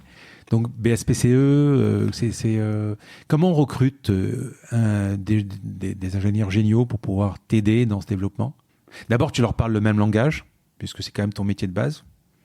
Alors, c'est important, ça aussi. Il est de richesse que d'hommes. Donc en fait, le recrutement, c'est clé. Il faut avoir des super collaborateurs. Donc pour ça, la principale chose, c'est la délégation. C'est-à-dire, si tu veux avoir des gens bien, il faut que tu leur confies des missions, pas que tu leur donnes des ordres. Il faut qu'ils aient une autonomie dans le boulot. Et c'est ce qu'on essaye de faire, c'est-à-dire, on donne aux gens ici des missions, et le rôle du management, c'est de les soutenir dans leurs efforts. Et en fait, quand tu poses la question à quelqu'un qui démissionne, 45% du temps, c'est parce que la première raison finalement pour laquelle les gens disent non, c'est parce que leur chef les a empêchés de réaliser les bonnes idées qu'ils avaient. Et donc en fait, ce qu'il faut, c'est qu'ils aient de l'autonomie, qu'ils soient heureux, qu'ils soient épanouis. Et ça passe par la capacité à proposer, la capacité à être écouté. C'est ça la clé. Ensuite, les rockstars, ça a besoin de carburant, donc il faut les payer le salaire du marché, parce que sinon, c'est pas parce qu'on leur donne des responsabilités qu'il faut les payer moins. Et ensuite, il faut s'assurer que dans l'organisation dans laquelle ils sont, il n'y ait pas des gens nuisibles qui les empêchent de faire leur boulot. Donc ça, c'est hyper important aussi de savoir faire partir les gens qui n'ont pas un bon fit culturel. Et puis quatrièmement, il faut avoir une stratégie claire. Mais quand tu as fait ça, c'est-à-dire quand tu as recruté des gens qui sont forts, que tu leur as donné des responsabilités, que tu as viré, que tu t'es assuré qu'ils n'étaient pas dans un environnement politique avec des gens différents d'eux, que tu les payes et que tu as une stratégie qui est claire et identifiable, tu as fait ton boulot d'entrepreneur en fait. C'est ça le boulot d'entrepreneur, c'est rien d'autre. C'est pas un one-man show, une entreprise. Legrand, belle boîte, de toute façon. Est-ce que c'était une volonté de vendre ou c'était une proposition que tu as acceptée Alors, c'est vraiment, je pense, stratégiquement, c'est cool parce que c'est une boîte qui a très bonne réputation, moi je connais aussi les produits Céliane. Il manquait un peu plus de tech plutôt que de faire de l'électricité connectée ou des interrupteurs. Alors, l'histoire il y a une avec synergie de toute façon. L'histoire avec Legrand, elle remonte à 2015. Quand ils ont mis des billes. 2015, en fait, ils ont mis des billes au service d'un projet industriel qui était de faire de l'éclairage connecté. Quand on sait, dans notre travail analytique dont j'ai beaucoup parlé, de dire comment est-ce qu'on fait un produit, on s'est à un moment, on a regardé le sujet de l'éclairage. Il y avait déjà un bon business de l'ampoule connectée. On s'est dit, est-ce qu'on peut faire quelque chose là-dedans ? On a regardé l'éclairage et on s'est rendu compte qu'en fait, connecter l'ampoule, c'est une mauvaise idée. Ce qu'il faut, c'est connecter l'interrupteur. Parce que quand tu connectes l'ampoule, il y a toujours l'interrupteur. Donc en fait, comment ça fonctionne ? L'ampoule connectée, quand tu lui as coupé le courant avec l'interrupteur, ça ne marche plus. Donc. Et connecter l'interrupteur, donc tu regardes un peu le marché de l'appareillage électrique. Et là, tu te rends compte qu'en fait, c'est pas pour une start-up. Pour plusieurs raisons. D'abord, les problèmes de sûreté électrique, qui sont quand même très compliqués. Deuxièmement, les problèmes de largeur de gamme. C'est-à-dire que pour exister dans l'appareillage électrique, il faut avoir l'interrupteur simple, l'interrupteur double, l'interrupteur triple, la prise simple, la prise double, la prise triple. Et puis que dans chaque pays, c'est pas les mêmes, gna gna gna gna gna gna. Et que donc finalement, c'est pour ça que c'est un marché assez concentré. On a de la chance, c'est que dans l'appareillage électrique, on a 3 grands industriels en France, Legrand et 2 autres, qui sont parmi les plus grands du monde. Et donc j'ai pris mon bâton de pèlerin et je suis allé les voir en disant on a un concept d'interrupteur connecté qui est vraiment mieux que... En 2015, hein ? En 2015, donc j'ai dû faire ça en début d'année. Est-ce que vous seriez ouvert à faire une collaboration ? Et on a été très très bien accueillis par le directeur des opérations. Alors chez Legrand, le directeur des opérations, c'est vraiment le directeur industriel avec à la R&D et la fabrication. Qui nous a très bien accueillis, Patrice Soudan, qui est retraité maintenant. Et donc on a fait un projet.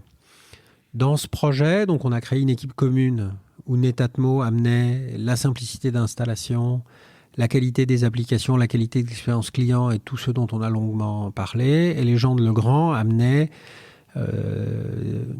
la sûreté électrique, la conception de tous les petits bouts de ferraille et de plastique nécessaires pour faire un interrupteur ou une prise électrique qui sont d'une complexité infinie, et tous les process industriels pour les fabriquer. Mais c'est fabriqué, enfin les interrupteurs ou les disjoncteurs, c'est fabriqué chez eux? Alors il y en a partout. Là, ça c'est il y en a en Italie à Erba, il y en a au Citel dans la région de Limoges, il y en a en Chine, il y en a chez des sous-traitants, il y en a partout parce qu'il y a énormément de pièces et de bouts. Et donc on a créé cette équipe commune, on a travaillé ensemble sur le marketing, on a travaillé ensemble sur le produit et les équipes se sont bien trouvées. C'est assez rapidement, on s'est rendu compte qu'on avait des savoir-faire très complémentaires. C'est sur la sûreté électrique, la certification de produits où il y a autant de puissance qui passe. Je pense qu'on aurait été incapable de le faire sans le support des équipes Legrand. Et sur la simplicité d'installation, la qualité d'usage, je pense qu'ils auraient eu plus de difficultés à le faire sans nous.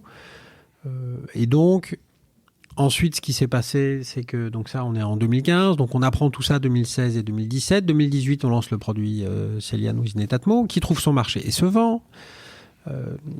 Et ensuite, ce qui s'est passé en 2019, c'est qu'on a été sollicité par un tiers pour procéder à l'acquisition de Netatmo, et que, comme Legrand était actionnaire, on en a parlé au board, et qu'à ce moment-là, Legrand nous a proposé de rejoindre le groupe dans le cadre donc, d'un processus compétitif, puisqu'il y avait d'autres parties prenantes, et que ça s'est terminé par l'acquisition de Netatmo par Legrand.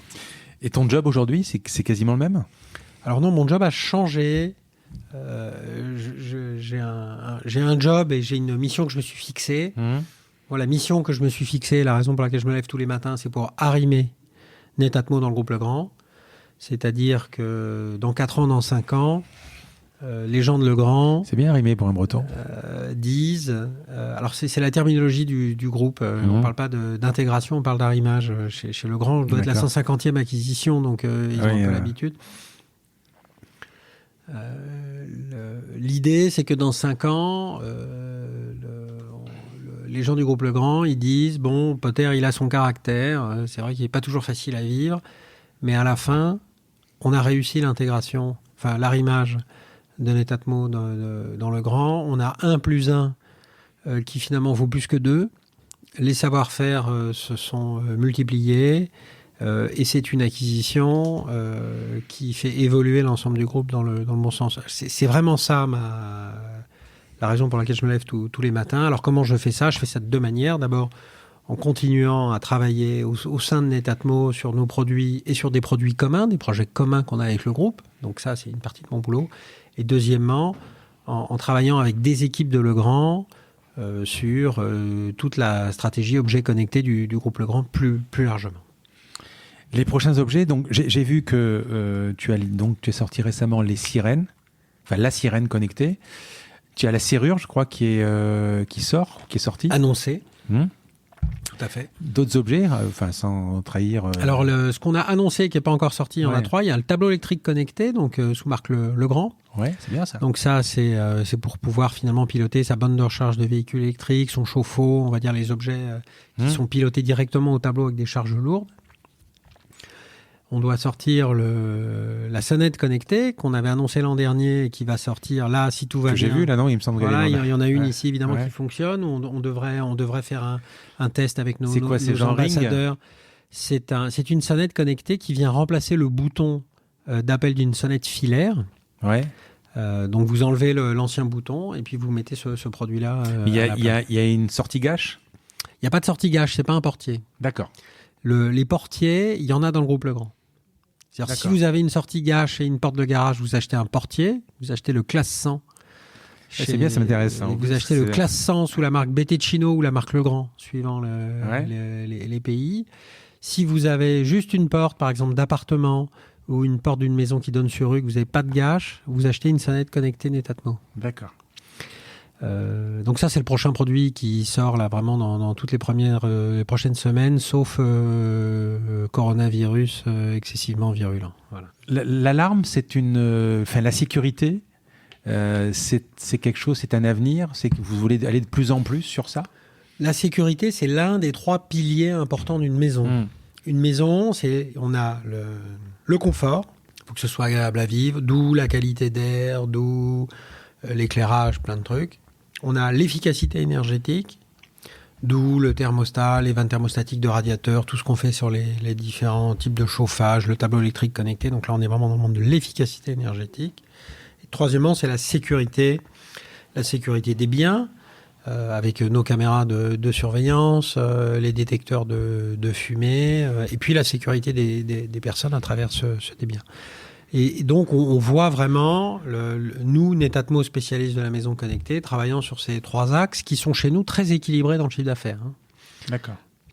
Mais la station météo, ça reste encore c'est dans aujourd'hui. Le confort, et ça reste un produit qui continue chaque année. Et on en vend un peu plus que l'année d'avant. Dans le top des chiffres d'affaires, dans les 3-4 produits, c'est le premier... extraordinairement équilibré. Ah oui, ouais, incroyable quand même. C'est vraiment super. Parlons plus généralement de l'objet connecté. Il semblerait que 2020 soit plus ou moins l'année de la 5G, le début de l'année de la 5G. Est-ce que la 5G va amener quelque chose aux produits Netatmo ? Alors en fait, ça nous concerne assez peu, pour autant que je comprenne bien ce qu'est la 5G. Moi, ce que j'ai compris de la 5G, c'est qu'il s'agit d'un réseau cellulaire extérieur qui est sur des fréquences très élevées, puisque c'est des bandes quasiment, où on est au-dessus des micro-ondes, si je me souviens bien, dans les bandes satellites. Ce qui veut donc dire que ça pénètre très très mal dans les bâtiments. Or, les produits Netatmo, ce sont des produits qui sont en général dans les bâtiments ou autour des bâtiments, à des endroits où il y a du Wi-Fi. Et si je dis à mon client, pour que ce produit Netatmo marche, tu as besoin de Wi-Fi, il comprend très bien. Si je lui dis, pour que ce produit marche, tu as besoin de 5G, c'est beaucoup plus nébuleux. Donc, la 5G nous impacte assez peu. Je pense avoir beaucoup d'impact dans la voiture connectée. Oui, beaucoup d'impact dans l'e-santé peut-être. Mais c'est la latence surtout. La latence, de pouvoir avoir une latence très faible. Ouais. Chose qu'effectivement, vous n'avez peut-être pas besoin. Si je vois pas bien en quoi la 5G va révolutionner notre business. D'ailleurs, on a vendu des stations météo en 3G, on a vendu des stations météo en 4G, on vendra des stations météo en 5G. Finalement, nous, on vend des stations météo Wi-Fi qui sont connectées à Internet et le client, il a son téléphone qui évolue, les deux vivent en parallèle. L'avenir de l'objet connecté, il est évident. Qu'est-ce qui manquerait ? Qu'est-ce qui manque dans le paysage des objets connectés qu'on ne sait pas faire encore ou qui ne sont pas sortis ou qui t'étonnent qui ne sont pas sortis ? Alors je t'étonne, toi, tu n'es pas le bon acteur. Je suis plutôt étonné par tous les objets connectés inutiles qui sont sortis. Je ne vais pas dire qu'on a fait le tour, mais si tu fais le travail analytique de regarder toutes les catégories d'objets qu'il y a autour de nous et de déterminer celles qui ont du sens à être connectées et celles qui n'ont aucun sens à être connectées et qu'il ne faut pas connecter, je pense qu'on est quand même pas loin d'avoir fait le tour. T'as le barbecue connecté, est-ce que ça a du sens ? Il y a même le grille-pain connecté. Pendant longtemps, je disais, quand tu regardes ton grille-pain et que tu te poses la question, est-ce que c'est un intérêt de le connecter ? La réponse est non. En fait, il y a quand même un gars qui a réussi à faire le grille-pain connecté, où en fait, quand il grille, il fait un dessin sur le pain, ou je sais pas à quoi ça sert, mais... Oui, mais ça dure qu'un temps. Donc, non, je pense que il n'y a pas de manque d'objets connectés. Je pense qu'il y a plutôt une surabondance de gadgets inutiles qui font les bonnes feuilles de la presse au moment du CES et qui, l'année d'après, sont partis dans les oubliettes de l'histoire. Et par exemple, sur des caméras, dans 10 ans, qu'est-ce qu'il peut y avoir de plus ? C'est quoi les tendances sur les caméras ? On va encore améliorer la vision de nuit, même si aujourd'hui on a des solutions qui sont très satisfaisantes. On va améliorer la résolution. On va continuer à travailler sur les algorithmes de détection intelligente comme ceux qu'on a. Puisque nous, aujourd'hui, on est capable de dire ça c'est un homme, ça c'est une voiture, ça c'est une plante qui bouge et donc finalement sous l'effet du vent et donc c'est pas la peine que je t'envoie une notification. Donc ça, on sait le faire, mais ça va encore s'améliorer. Parce que quand tu dis ce n'est pas dans l'application, quand tu dis par exemple, moi j'ai une détection d'animal par exemple, parce que tu as une plante qui ressemble à un animal, donc tu cliques, ce n'est pas une alerte, c'est pris, ça remonte chez Netatmo et ça alimente l'intelligence artificielle ou le machine learning. Exactement, ça va être exploité en machine learning pour améliorer les algorithmes. Alors moi, par exemple, au bureau, j'ai su qu'un chat venait tous les jours à 2h du matin devant la caméra Pour détecter un chat, tu rentres comment ça fonctionne? Tu rentres combien de chats Alors, c'est des algos assez classiques de machine learning, de computer vision. Donc, tu achètes des images de chats? Alors, non, en fait... Excuse-moi. En fait, c'est un problème. Je ne vais pas dévoiler la manière dont on a constitué le dataset parce que c'est particulièrement astucieux. Et voilà, ça fait partie des secrets maison, mais on a été particulièrement malin dans la constitution du dataset. Par exemple, ce matin au bureau, on me dit, tiens, Franck est arrivé, par exemple.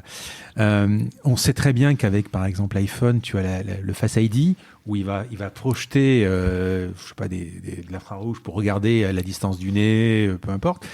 Là, de si loin, là, c'est comment vous arrivez à faire ça C'est pas le même niveau de sécurité. Oui. C'est-à-dire que si tu viens avec une photo, oui, voilà. La caméra Netatmo, elle va, entre guillemets, être bernée par la photo et elle va dire « Frédéric est arrivé ». Oui, parce que moi, je le vois sur les écrans d'ordinateur. Des fois, parce que j'ai une caméra qui est devant un écran. Voilà, il voit un visage inconnu sur un écran d'ordinateur. Ce qui, pour le déverrouillage de ton téléphone, est inacceptable. Parce que tu ne veux pas que quelqu'un qui t'a volé ton téléphone le débloque avec une photo de toi qui est facile à obtenir, ne serait-ce que quelques minutes avant qu'il te l'ait volé. Mais ça serait trop cher de rajouter une infrarouge pour dire il y a de la chaleur ou On ne pourrait pas le faire à une telle distance. Et ce n'est pas l'usage de l'objet. D'accord. L'usage de l'objet, c'est globalement de savoir ce qui se passe dans un lieu quand on n'y est pas. La rocofaciale, elle va permettre d'éviter d'avoir elle va permettre d'éviter de regarder le film. C'est-à-dire, vous avez une rocofaciale qui vous dit, je sais pas quoi, les enfants sont rentrés de l'école. C'est très bien, ça vous suffit. Oui. Vous n'avez pas besoin d'aller regarder le film. Donc en fait, la rocofaciale, c'est beaucoup plus une information synthétique. C'est comme si votre caméra vous envoyait un SMS, un texte ou un WhatsApp, au lieu de vous dire « Eh vas-y, mets-la 2, regarde ». En fait, et de regarder un film, ce que les gens font pas. Donc c'est ça le but. Donc l'objectif, c'est que ça reconnaisse le plus loin possible, etc. Par contre, il faut pas se servir. Le but de cette caméra, c'est pas d'ouvrir le coffre-fort de la banque. Hein. C'est pas. On va pas se baser sur la rocofaciale pour donner accès à vos comptes en banque. Ça, c'est sûr. Avant d'attaquer des questions perso, les dernières, tu rêves d'un objet que tu n'as pas fait, que tu sans évidemment sans divulguer un truc. Un truc que j'aimerais bien faire, c'est la poubelle connectée. Alors c'est quoi une poubelle connectée? C'est une poubelle auquel on présente des emballages ou des sous-produits de quelque chose qu'on a utilisé. Par exemple, vous lui présentez, donc elle a une caméra, vous lui présentez des épluchures de patates. Et elle sait que... Et vous faites un geste en lui présentant quelque chose qui est soit qui est une indication qu'il faut réapprovisionner. Et la poubelle constitue automatiquement la liste de courses. L'idée étant de dire que finalement le meilleur endroit pour savoir où tu as besoin d'acheter quelque chose en général, c'est pas de la poubelle. Hein. Ça règle pas tout, mais par exemple vous changez une ampoule. Moi je suis organisé de la manière suivante, j'ai un stock d'ampoules, donc je change une ampoule, après je vais jeter mon ampoule, et en fait c'est à ce moment-là que j'ai envie d'en acheter. C'est quand vous jetez un emballage que vous avez envie de réapprovisionner un produit alimentaire. Donc là, je pense qu'il y aurait quelque chose à faire autour de cette poubelle intelligente qui reconstituait la chaîne amont. Et ce qui serait aussi une manière de gérer intelligemment la commande. Je suis fasciné par le fait qu'on ne peut pas passer de commande dans le commerce en ligne en disant « j'ai besoin de ce truc-là, mais je ne suis pas pressé ». Par exemple, quand je recommande une ampoule, souvent, je ne suis pas pressé parce que j'en ai d'avance. J'ai envie de dire, la prochaine fois que tu as envie de me livrer, glisse-le avec. Glisse-le avec. Et donc, cette poubelle, elle permettrait, il faudrait j'ai pas vraiment réfléchi, mais il faudrait qu'on fasse les bons gestes pour dire, bon, ça j'en ai besoin tout de suite, ça j'en ai besoin plus tard, ça c'est quand tu as le temps.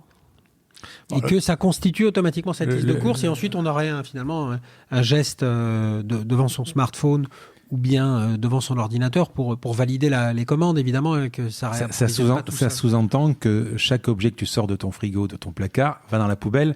Et ça ne sous-entend pas que tu donnes le casse-croûte à tes enfants pour aller à l'école. Parce que si ça passe par le... Non, mais le pain, il a souvent un emballage, ou il a une espèce de feuille de papier. Si tu es allé à la boulangerie, tu as une espèce de mais feuille d'ailleurs, de papier. Le frigo, il n'a pas vraiment fonctionné, quoi, le frigo connecté. Parce que ça n'a aucun sens. Parce que tu ne vas pas t'amuser à scanner et à sortir ton pain à chaque fois que tu prends une tranche. En fait, c'est le moment où tu vas acheter l'emballage. On quitte un peu ton métier, tes activités parallèles. D'abord, tu investis dans des boîtes. Oui. Et j'ai vu que tu avais investi dans Numworks. Oui. Conto. C'est oui. C'est un investissement ou tu t'en occupes Alors, ça dépend. Il y a 2 types de boîtes dans lesquelles j'investis. Il y a celle dans laquelle j'investis et je n'interviens pas. C'est le cas de Conto, où Steve Hanavi et Alexandre Pro sont des très très grands garçons.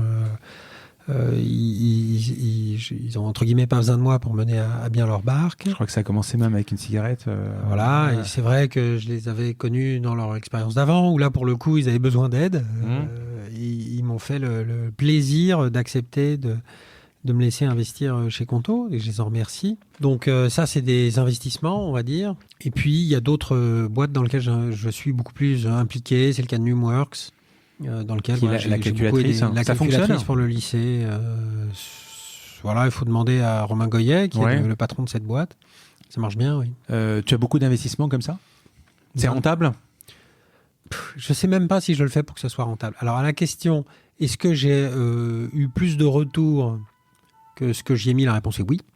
Donc c'est rentable. Un retour intellectuel ? Enfin financier. Rentable, on est sur le financier. Est-ce que c'est pour ça que je l'ai fait ? Je ne sais pas. Je ne sais pas très bien pourquoi je le fais. Je le fais avant tout pour l'aventure humaine, pour la qualité des entrepreneurs. C'est ma principale motivation. Alors ensuite, il faut que je croie au business, évidemment, parce que j'ai beaucoup de gens qui sont venus me voir avec des business qui tiennent pas debout, et j'ai pas investi chez eux. Avec Anne, ton épouse, tu as monté une fondation ? Un fonds de dotation. Un fonds de dotation. Attention, on n'a pas le droit de dire que c'est une fondation, ce n'est pas une fondation. Donc un fonds de dotation qui vise à donner des bourses aux bacheliers issus des filières scientifiques qui se dirigent vers les filières sélectives scientifiques, donc les prépas, BCPST, MPSI, PTSI, etc. Pourquoi est-ce qu'on a fait ça ? Les écoles d'ingénieurs dont on vient, mon épouse et moi, puisqu'elle a fait le SPCI, un doctorat. Qu'est-ce qu'elle fait, elle est directrice de département en R&D chez L'Oréal. D'accord. Et elle est docteure en physico-chimie. D'accord. Et elle a fait avant le SPCI, donc on a des parcours scolaires équivalents. Alors, oui. Comme je le disais, nous, on est issus de familles aisées, donc ça a été facile pour nous. Et c'est vrai qu'il y a assez peu de diversité sociale dans les écoles d'ingénieurs et en classe prépa. Et en fait, il y a 2 raisons à ce manque de diversité. Premièrement, les croyances limitantes qui empêchent toutes sortes de gens de se consacrer, de rentrer en prépa. Et deuxièmement, des contraintes qui sont directement ou indirectement des contraintes financières. Quand tu es en prépa, tu peux pas avoir un job étudiant, bosser 8 heures au McDo, comme quand tu es à la fac, pour faire face à ta vie. C'est pas possible.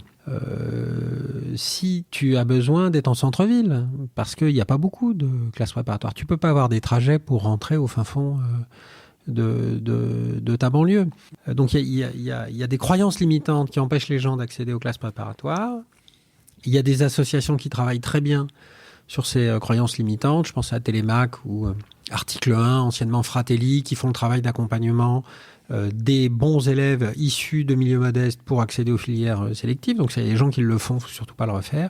Et ensuite, parfois, il manque de l'argent. Moi, j'ai une anecdote. J'étais parrain Fratelli il y a quelques années. Donc, j'avais un jeune auquel je donnais des conseils sur l'organisation de son travail, donc vraiment du parrainage, et qui, le dimanche, n'arrivait pas à travailler. Alors, pourquoi il n'arrivait pas à travailler le dimanche ? Parce qu'en gros, c'était le bordel chez lui. Le samedi, il allait à la bibliothèque, mais le dimanche, la bibliothèque était fermée. Et donc, il était dans sa cité, il y avait du bruit, il n'y avait pas de place, il était dans la cuisine. Bon. Et je lui dis, mais il n'y a pas une bibliothèque ouverte le dimanche ? Il me dit, si, il y en a une, c'est la bibliothèque François Mitterrand, mais c'est trop loin de chez moi, j'ai pas l'argent pour... j'ai pas 10 balles pour me prendre un billet de RER et aller à la bibliothèque François Mitterrand. Et j'ai mis les 10 balles qu'il fallait dans le commerce pour que le dimanche, il puisse acheter son billet de RER, et ça lui a changé la vie. Et donc, avec ce fonds de dotation, on a souhaité, avec mon épouse, faire ça à plus grande échelle.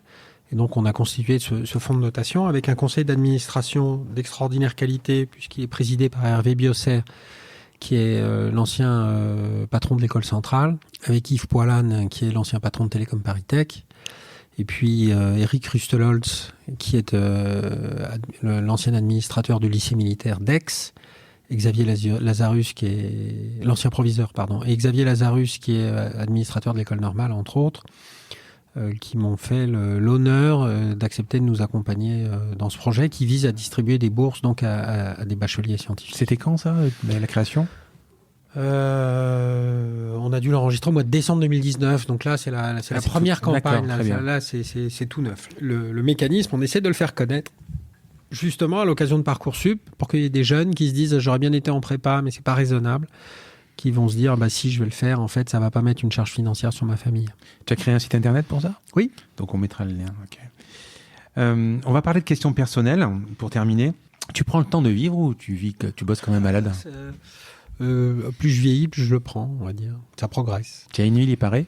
J'ai une île, une presqu'île. Ouais. En Bretagne ? En Bretagne, oui. Tu dors beaucoup ? Tu es plutôt le genre je dors beaucoup, oui. Il faut que je dorme beaucoup. Je dors minimum 7 heures. Voilà, pour être heureux, il faut que je dorme 7 heures. Donc j'essaie d'être toujours couché avant minuit et je suis réveillé à 7 heures et en gros à 8h, 8h10 au bureau. Au bureau. Frédéric, c'est ton vrai prénom, c'est Mon vrai prénom, c'est Frédéric. Ouais. Voilà. Parce que même sur Wikipédia, c'est Fred. C'est une erreur qu'on a. Je pense que c'est une erreur. Au début de Netatmo, on a cru qu'on allait pouvoir en faire une marque mondiale. On avait mal compris encore le secteur de la maison connectée, qui est en fait un secteur local. Et l'Europe est l'un. Tu veux dire de Netatmo, là ? De Netatmo, d'accord, oui. Pardon, je ne sais pas ce que j'ai dit. Et à ce moment-là, on s'est dit, on va prendre un nom à consonance plus anglo-saxonne. Et c'est comme ça que je suis devenu Fred. Donc voilà, aujourd'hui, je ne sais pas très bien quoi faire. Mais bon, généralement, tout le monde m'appelle Fred. Hein, mais bon, ça c'est... Voilà. Mais j'ai oublié de te poser la question justement sur Netatmo. Vous êtes présent où ? Beaucoup d'Europe alors ? Beaucoup en Europe. Nos gros pays, c'est tous les grands pays d'Europe. On est très fort en Allemagne, on est très fort en Italie, très fort en Espagne, en France bien sûr, en Angleterre, dans les pays du Nord, Suède, Danemark. On est vraiment très très fort en Europe. Et vous avez du mal à pénétrer les US ou Les US, c'est plus dur. En fait, tout est différent dans les maisons. Les Américains, ils construisent des maisons individuelles, ils sont en général propriétaires, elles sont faites en bois, on met la clim, on se chauffe à l'air, on a un thermostat par pièce. En Europe, vous construisez plutôt des maisons en pierre, plutôt dans le logement collectif, où vous êtes plutôt locataire, et où pour vous chauffer, vous faites circuler de l'eau. Ouais. C'est Mais Le Grand est implanté la première géographie de Le Grand, c'est l'Amérique du Nord. Donc peut-être... Peut-être. Ouais. Netatmo, c'est quoi ? C'est net atmosphérique ? C'est quoi ? Ça fait partie des erreurs que vous faites, parce que ça ne se prononce pas en anglais, ni en japonais. Enfin, c'est une assez mauvaise marque. Objectivement. Après, tu peux changer. Vente privée Wipi, bon, ils l'ont fait, quoi. Ouais, je pense pas qu'on va s'y risquer. Ouais. Je pense que c'est une très belle marque, ce qu'on a réussi à en faire, avec effectivement, historiquement, un jeu de mots, Net, Atmo, pour la station météo connectée. Voilà, aujourd'hui, on a réussi à faire de la marque Net Atmo beaucoup plus que ce simple jeu de mots que c'était au début. Ta pire nuit d'entrepreneur ou ta pire nuit blanche ou ton plus gros problème ? J'ai déjà... Professionnel, hein Professionnel. Les problèmes de production, quand vous avez des problèmes à l'usine. Je dois dire que là, le coronavirus et les usines fermées, je sens que ça va peut-être finir par nous empêcher de dormir, là. Parce que là, le stock, il est chez un logisticien. Alors, ça se passe on est le 4 février 2020, donc je mets la date parce que je ne sais pas quand est-ce que les gens écouteront ce podcast. Donc, nos usines auraient dû réouvrir il y a 2 jours. Donc là, on a du stock, évidemment. On a des produits dans les bateaux, tout va bien. Et nos usines ont été fermées, comme beaucoup d'usines en Chine, par le gouvernement jusqu'au 10. Et si ça continue encore 15 jours et encore 15 jours et encore 15 jours et que nos usines elles réouvrent le 1er avril, on va avoir des difficultés, oui. Parce que là, tu as combien de produits à peu près, en unités vendus à peu près? On le dit pas. Comme je te D'accord. disais, on peut pas donner de chiffres, mais c'est des très gros volumes. Oui. Donc la nuit blanche, j'espère pas, est à venir. Donc, mais Quand bon, on verra bien. Produits, oui, si on n'a plus de produits, je pense qu'on va mal dormir. Oui. Sur ton smartphone, quelle est l'application ou dans ton ordinateur la plus utilisée? Mail. Ouais. Clairement, c'est le mail. Clairement, ouais, c'est comme le mail. Je sais pas, un truc que tu ouvres tous les jours ou une application, quelque chose qui te fait gagner du temps. Je sais pas, moi, Evernote, Trello. Non, je suis assez traditionnel. Mail, WhatsApp. Je me déplace beaucoup dans les bureaux, je vais voir les gens. Je téléphone si je peux pas les voir. Je suis de ce point de vue-là. Mes équipes utilisent tous les outils Atlassian, Jira, etc. On a évidemment des outils collaboratifs pour le travail en groupe, type Teams, etc. Dans l'organisation, c'est pas tellement mon job de les utiliser. C'est surtout le job des product owners, c'est moyen de faire circuler l'information, d'organiser les projets. Donc c'est le métier des chefs de projet finalement de coordonner ces outils. Donc je suis pas du tout en train de dire qu'il faut pas avoir des outils comme ça dans notre entreprise. Et notre directrice technique Nathalie Lamy a fait un travail exceptionnel pour les mettre en œuvre ici. Mais moi ça va être surtout le mail quand j'ai des choses finalement non invasives à dire aux gens. Et puis quand c'est urgent, j'essaie de me déplacer plutôt d'aller les voir. Tu es plutôt inbox 0 ? Le soir tu rentres? Ouais, je suis inbox 0 où dans mon inbox il y a les 20 trucs que je dois faire et que soit qui vont être compliqués, soit que j'ai pas envie de faire, mais il faut pas que j'oublie. Et dans toute ta carrière, ta plus grande réussite, quelle est, à part tes enfants évidemment, mais ça c'est autre chose, mais ta plus grande réussite, ta plus grande fierté? Est-ce que tu es content, par exemple, je sais pas moi, quand tu te balades et que tu vois une caméra connectée ou tu te dis, c'est cool? En fait, ce qui me réjouit le plus, c'est le moment de joie du client satisfait. Quand je te vois, on a eu échangé quelques mots avant sur nos produits dont tu es un client fan. C'est ça dont je suis le plus fier, c'est-à-dire à avoir réfléchi longtemps pour savoir quoi mettre dans un produit, qui est en fait le travail le plus dur. Ensuite, avec les équipes de R&D, travailler beaucoup pour le réussir, l'industrialiser, avec les équipes marketing, réussir à expliquer ce qu'ils faisaient, avec les équipes de vente, à le rendre disponible et à motiver nos réseaux de distribution pour qu'ils trouvent leur intérêt à le vendre et qu'ils apportent de la valeur à la marque et qu'on soutienne leur commerce. Et qu'ensuite, il y a un client qui l'achète, qui en général ne se souvient même plus comment il l'a installé tellement c'était simple. C'est très simple, c'est vrai. Et qui me dit mais c'est génial, grâce à ça j'ai découvert qu'il y avait un renard qui venait dans mon jardin, que grâce à ça lorsque j'arrive quelque part il y a toujours le chauffage alors qu'avant je l'avais pas. Grâce à ça j'ai réussi à réduire ma consommation d'énergie. Grâce à ça, je peux regarder mes vieux parents et être plus disponible pour eux, etc. etc. C'est vraiment ça ma joie avec Netatmo. Oui. Grâce à ça, j'ai découvert, moi, dans ma chambre, que j'ai trop d'humidité. Par exemple. Tu as une journée type. Bon, je crois que tu vas beaucoup à Limoges. Alors, au siège de Legrand. Là, j'y suis allé un petit peu moins depuis le CES, mais j'y retourne bientôt. Ma journée type, j'arrive à 8h, donc je me lève à 7h, je petit déjeune sommairement. Je suis au bureau à 8h15. Donc là, en général, je purge ce qui est arrivé pendant la nuit dans le mail de nos amis américains ou chinois. À partir de 9h, en général, j'enchaîne des rendez-vous, beaucoup en interne, donc des rendez-vous de suivi des différents projets, des rendez-vous de management, d'organisation. Donc beaucoup de suivi projet, le reporting de la R&D. Tu prends le temps de déjeuner ? Des rendez-vous extérieurs, je déjeune. Parfois, je rencontre des gens pour le déjeuner, donc spécifiquement. Je me déplace à moto dans Paris pour pouvoir aller et venir de manière simple, efficace. Je déjeune avec les équipes.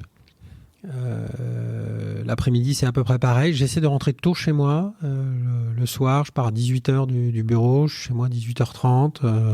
Voilà. Et puis, il y a mon dernier enfant, puisque les deux grands sont partis de la maison, qui rentre. Et puis, je passe un moment avec lui. Et puis, je vais l'aider dans ses devoirs. Voilà. C'est ma journée type.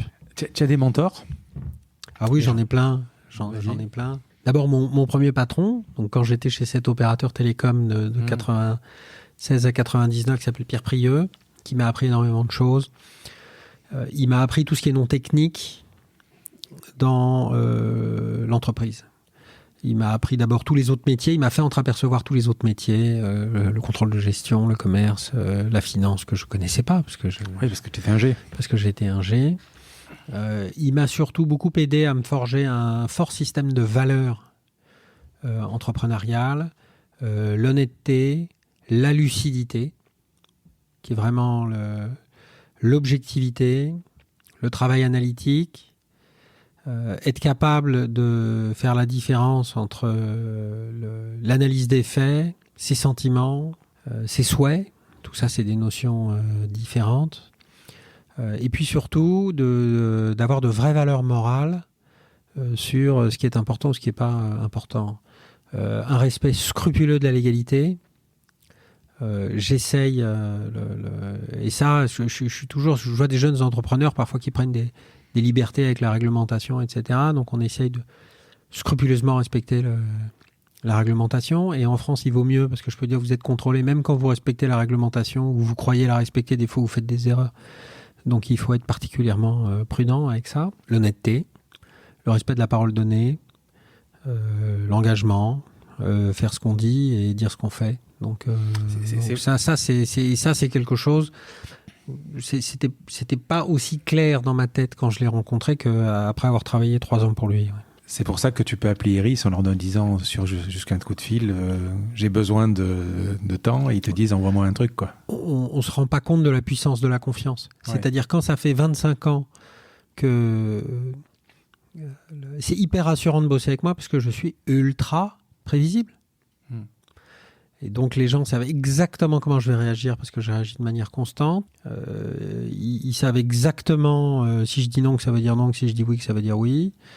Et en fait, cette relation de confiance, cette transparence et cette lisibilité, elle vous fait économiser énormément de temps. Raconter une anecdote très, très, très rigolote. Vas-y. J'ai un de mes fournisseurs chinois qui est le patron d'une usine en Chine qui travaille très bien. Et on est très content du travail qu'il fait. Et donc, je l'ai recommandé à un certain nombre d'entreprises qui sont venues me voir en disant « Je voudrais industrialiser tel produit. » Je lui dis « Va en Chine voir machin, il travaille bien. » Et puis, je les envoie des fois chez lui, des fois chez d'autres en fonction de ce qu'ils veulent fabriquer. Et le type vient à Paris, le chinois propriétaire de cette usine, il m'invite à dîner, voilà, un dîner assez formel. Et il me dit, écoute, vraiment, merci beaucoup de m'avoir envoyé tous ces clients. Je voudrais formaliser cette relation et je voudrais te payer pour que finalement tu continues à être mon agent. Je lui ai dit, est-ce que tu comprends que ce n'est pas ton intérêt ? Il ne comprenait pas. Et je lui ai dit, ton intérêt, c'est que les gens auxquels je conseille d'aller travailler chez toi soient persuadés que je le fais dans leur intérêt et non pas parce que je gagne de l'argent. Oui. Et donc j'ai évidemment décliné et je continue à lui envoyer du monde. Là, on voit une différence culturelle importante et qui sera probablement d'ailleurs limitante dans le développement de la Chine. C'est que tant qu'ils ne réussiront pas à avoir une culture de la confiance, en fait, on perd énormément de temps à se poser la question de savoir si, quand les gens vous disent quelque chose, ils ont un intérêt ou pas. Et quand vous pouvez faire cette économie-là, vous gagnez un temps fou. Et alors, je ne vais pas vous faire des exemples historiques, mais ceux qui ont prouvé les premiers dans l'histoire moderne l'efficacité de la confiance, ce sont les Hollandais, les guildes de marchands hanséatiques, qui ont monté des systèmes de commerce basés sur la confiance, la parole et la réputation, qui leur ont permis d'être extraordinairement plus efficaces dans le commerce que tous les gens qui pensaient toujours qu'ils étaient en train de se faire voler. Mais c'est justement une anecdote que j'ai entendue quand tu as eu ce problème avec, à l'époque Free, où tu as eu un problème de centrale téléphonique et que tu rencontres Xavier Niel dans les couloirs qui te serre la main en te disant vas-y, il faut que tu règles ça, quoi. Donc, il nous a fait confiance. Ouais. Et c'est vrai je rappelle, tu avais eu un problème de... Alors c'est vrai qu'on avait... On avait introduit un bug dans des centraux téléphoniques, je raconte ça, on doit être en 2005, donc il y a 15 ans, et qui faisait qu'une partie des appels étaient aiguillés par erreur vers les numéros d'urgence, et donc on avait, entre guillemets, fait sauter le standard des pompiers, ce qui était un incident qui aurait pu être grave si des gens avait été finalement privé de l'opportunité de pouvoir appeler les secours. Heureusement, ça n'a pas été le cas. Il y avait quoi? Il y avait un 0? C'est ça, c'était le 0 en tête du numéro qui sautait. Donc tous les numéros qui commençaient par 01 55, ouais. Ça faisait, le 0 sautait, donc ça faisait 15. Super. Il nous a fait confiance dans notre capacité à résoudre ce problème. Sans s'énerver, sans s'énerver. Les autorités, parce qu'on s'est quand même fait convoquer Place Beauvau dans cette histoire. Les autorités nous ont fait confiance dans l'analyse qu'on leur a faite du problème. Aujourd'hui, la relation que j'ai avec les gens de Legrand, elle est basée sur la confiance. On l'a bien vu au moment de l'acquisition. Évidemment, ils ont fait des due diligence, etc. Il y a un cabinet d'audit comptable qui est venu vérifier nos comptes. Mais jamais personne chez Legrand ne s'est réellement posé la question de savoir si j'avais tapé dans la caisse avant ou après l'opération. Il se trouve que je ne l'ai pas fait et il se trouve que le commissaire aux comptes vérifie que ce n'est pas le cas. Mais le temps qu'on a gagné, l'énergie qu'ils ont économisée à ne pas se poser la question de savoir si j'étais malhonnête. Et de la même manière, la confiance que j'ai en eux lorsqu'ils me disent on va faire ça parce que c'est l'intérêt du groupe et il y a des fois je ne comprends pas et je me dis tiens mais est-ce que c'est bon pour moi, etc. Cette confiance réciproque, elle nous fait gagner énormément de temps et d'énergie. Tu n'as jamais eu de rappel de produits? On a eu des problèmes qualité qui fait qu'on a eu des produits qu'on a dû changer parce qu'ils avaient des problèmes de qualité, mais on n'a pas eu de problème de sécurité. Ouais. Sur les mentors, tu as d'autres personnes? Tu me dis j'en ai plein. Ensuite, je suis membre d'un club qui s'appelle le Galion Project, qui est un club d'entrepreneurs dans lequel je croise maintenant 300 personnes comme moi, donc des entrepreneurs, certains beaucoup plus jeunes avec des sociétés plus petites, d'autres plus âgées ou avec des sociétés beaucoup plus grosses. Et moi, j'apprends énormément à leur contact et je profite énormément de ces relations. Et il y a beaucoup de gens là-dedans, effectivement, qui, sur des thématiques particulières ou sur des sujets, ont eu un impact déterminant dans ma manière de penser. On va terminer par 2-3 questions. Comment tu progresses? Qu'est-ce que tu lis? Tu écoutes des podcasts, des documentaires Alors, je regarde pas la télé sous toutes ses formes. C'est-à-dire que je regarde pas la télé, je regarde pas Netflix, je regarde pas YouTube, je regarde rien. D'accord. Tu fais quoi le soir? Ce qui libère un temps énorme. Donc j'essaie de lire le plus possible. Je fais des travaux manuels. Vas-y, quoi? Je fais j'ai des vieilles motos, des vieilles voitures que je bricole. Ouais. Voilà, là je suis dans les carburateurs de ma vieille moto BMW. Et tu en fais quoi après? Tu les revends ou tu les... Non. Je fais pas tu les collectionnes? Non, je les collectionne pas. Je les répare, je les entretiens. J'ai plusieurs vieux véhicules ou vieilles mécaniques de ce type-là, dont je me sers de temps en temps. Je vais couper du bois chez moi en Bretagne quand il y a des arbres qui tombent. Je vais faire du jardinage. J'essaie d'avoir des activités manuelles, de rester en contact avec la matière. Souvent, il y a des gens qui me disent « Mais pourquoi tu coupes les arbres toi-même ?» Parce que couper un arbre, vous avez un arbre qui est tombé sur le chemin, il faut le débiter, le mettre en tas, tout ça, c'est quand même un peu fatigant. Les gens qui me disent « Mais pourquoi tu ne fais pas le faire? Pourquoi tu ne le fais pas faire ?» Ça te plaît? Et non, parce qu'en fait, on gagne à... c'est un espèce de... J'ai envie de dire, c'est un espèce de yoga que d'avoir une activité manuelle. Ça te détend? Précise, voilà, de se concentrer sur ses gestes, de penser à rien d'autre. Voilà, donc j'essaye de bricoler un peu. Ouais. Si on veut te contacter? LinkedIn, c'est ton compte perso, c'est toi qui réponds? Ouais, c'est mon compte perso, c'est moi qui réponds. Facebook, j'en ai un usage strictement privé. Et je suis pas sur Twitter ni sur Instagram. Le podcast s'appelle La Combinaison. Finalement, pour devenir Fred Potter, il faut plutôt quoi? Du travail, du talent, des opportunités saisies, de la chance, de la résilience, de la patience, de la persévérance ou le tout? Alors déjà, je ne sais pas si je souhaite à personne c'est de la résilience et c'est du travail, de la résilience. J'aurais pu mettre de la rigueur parce que tu viens de dire c'est de la rigueur. Ouais. C'est se dire, en fait, on gagne toujours à savoir pourquoi on fait les choses. Donc moi, je reviens vraiment là-dessus. C'est essayer en chaque chose de voir la réalité.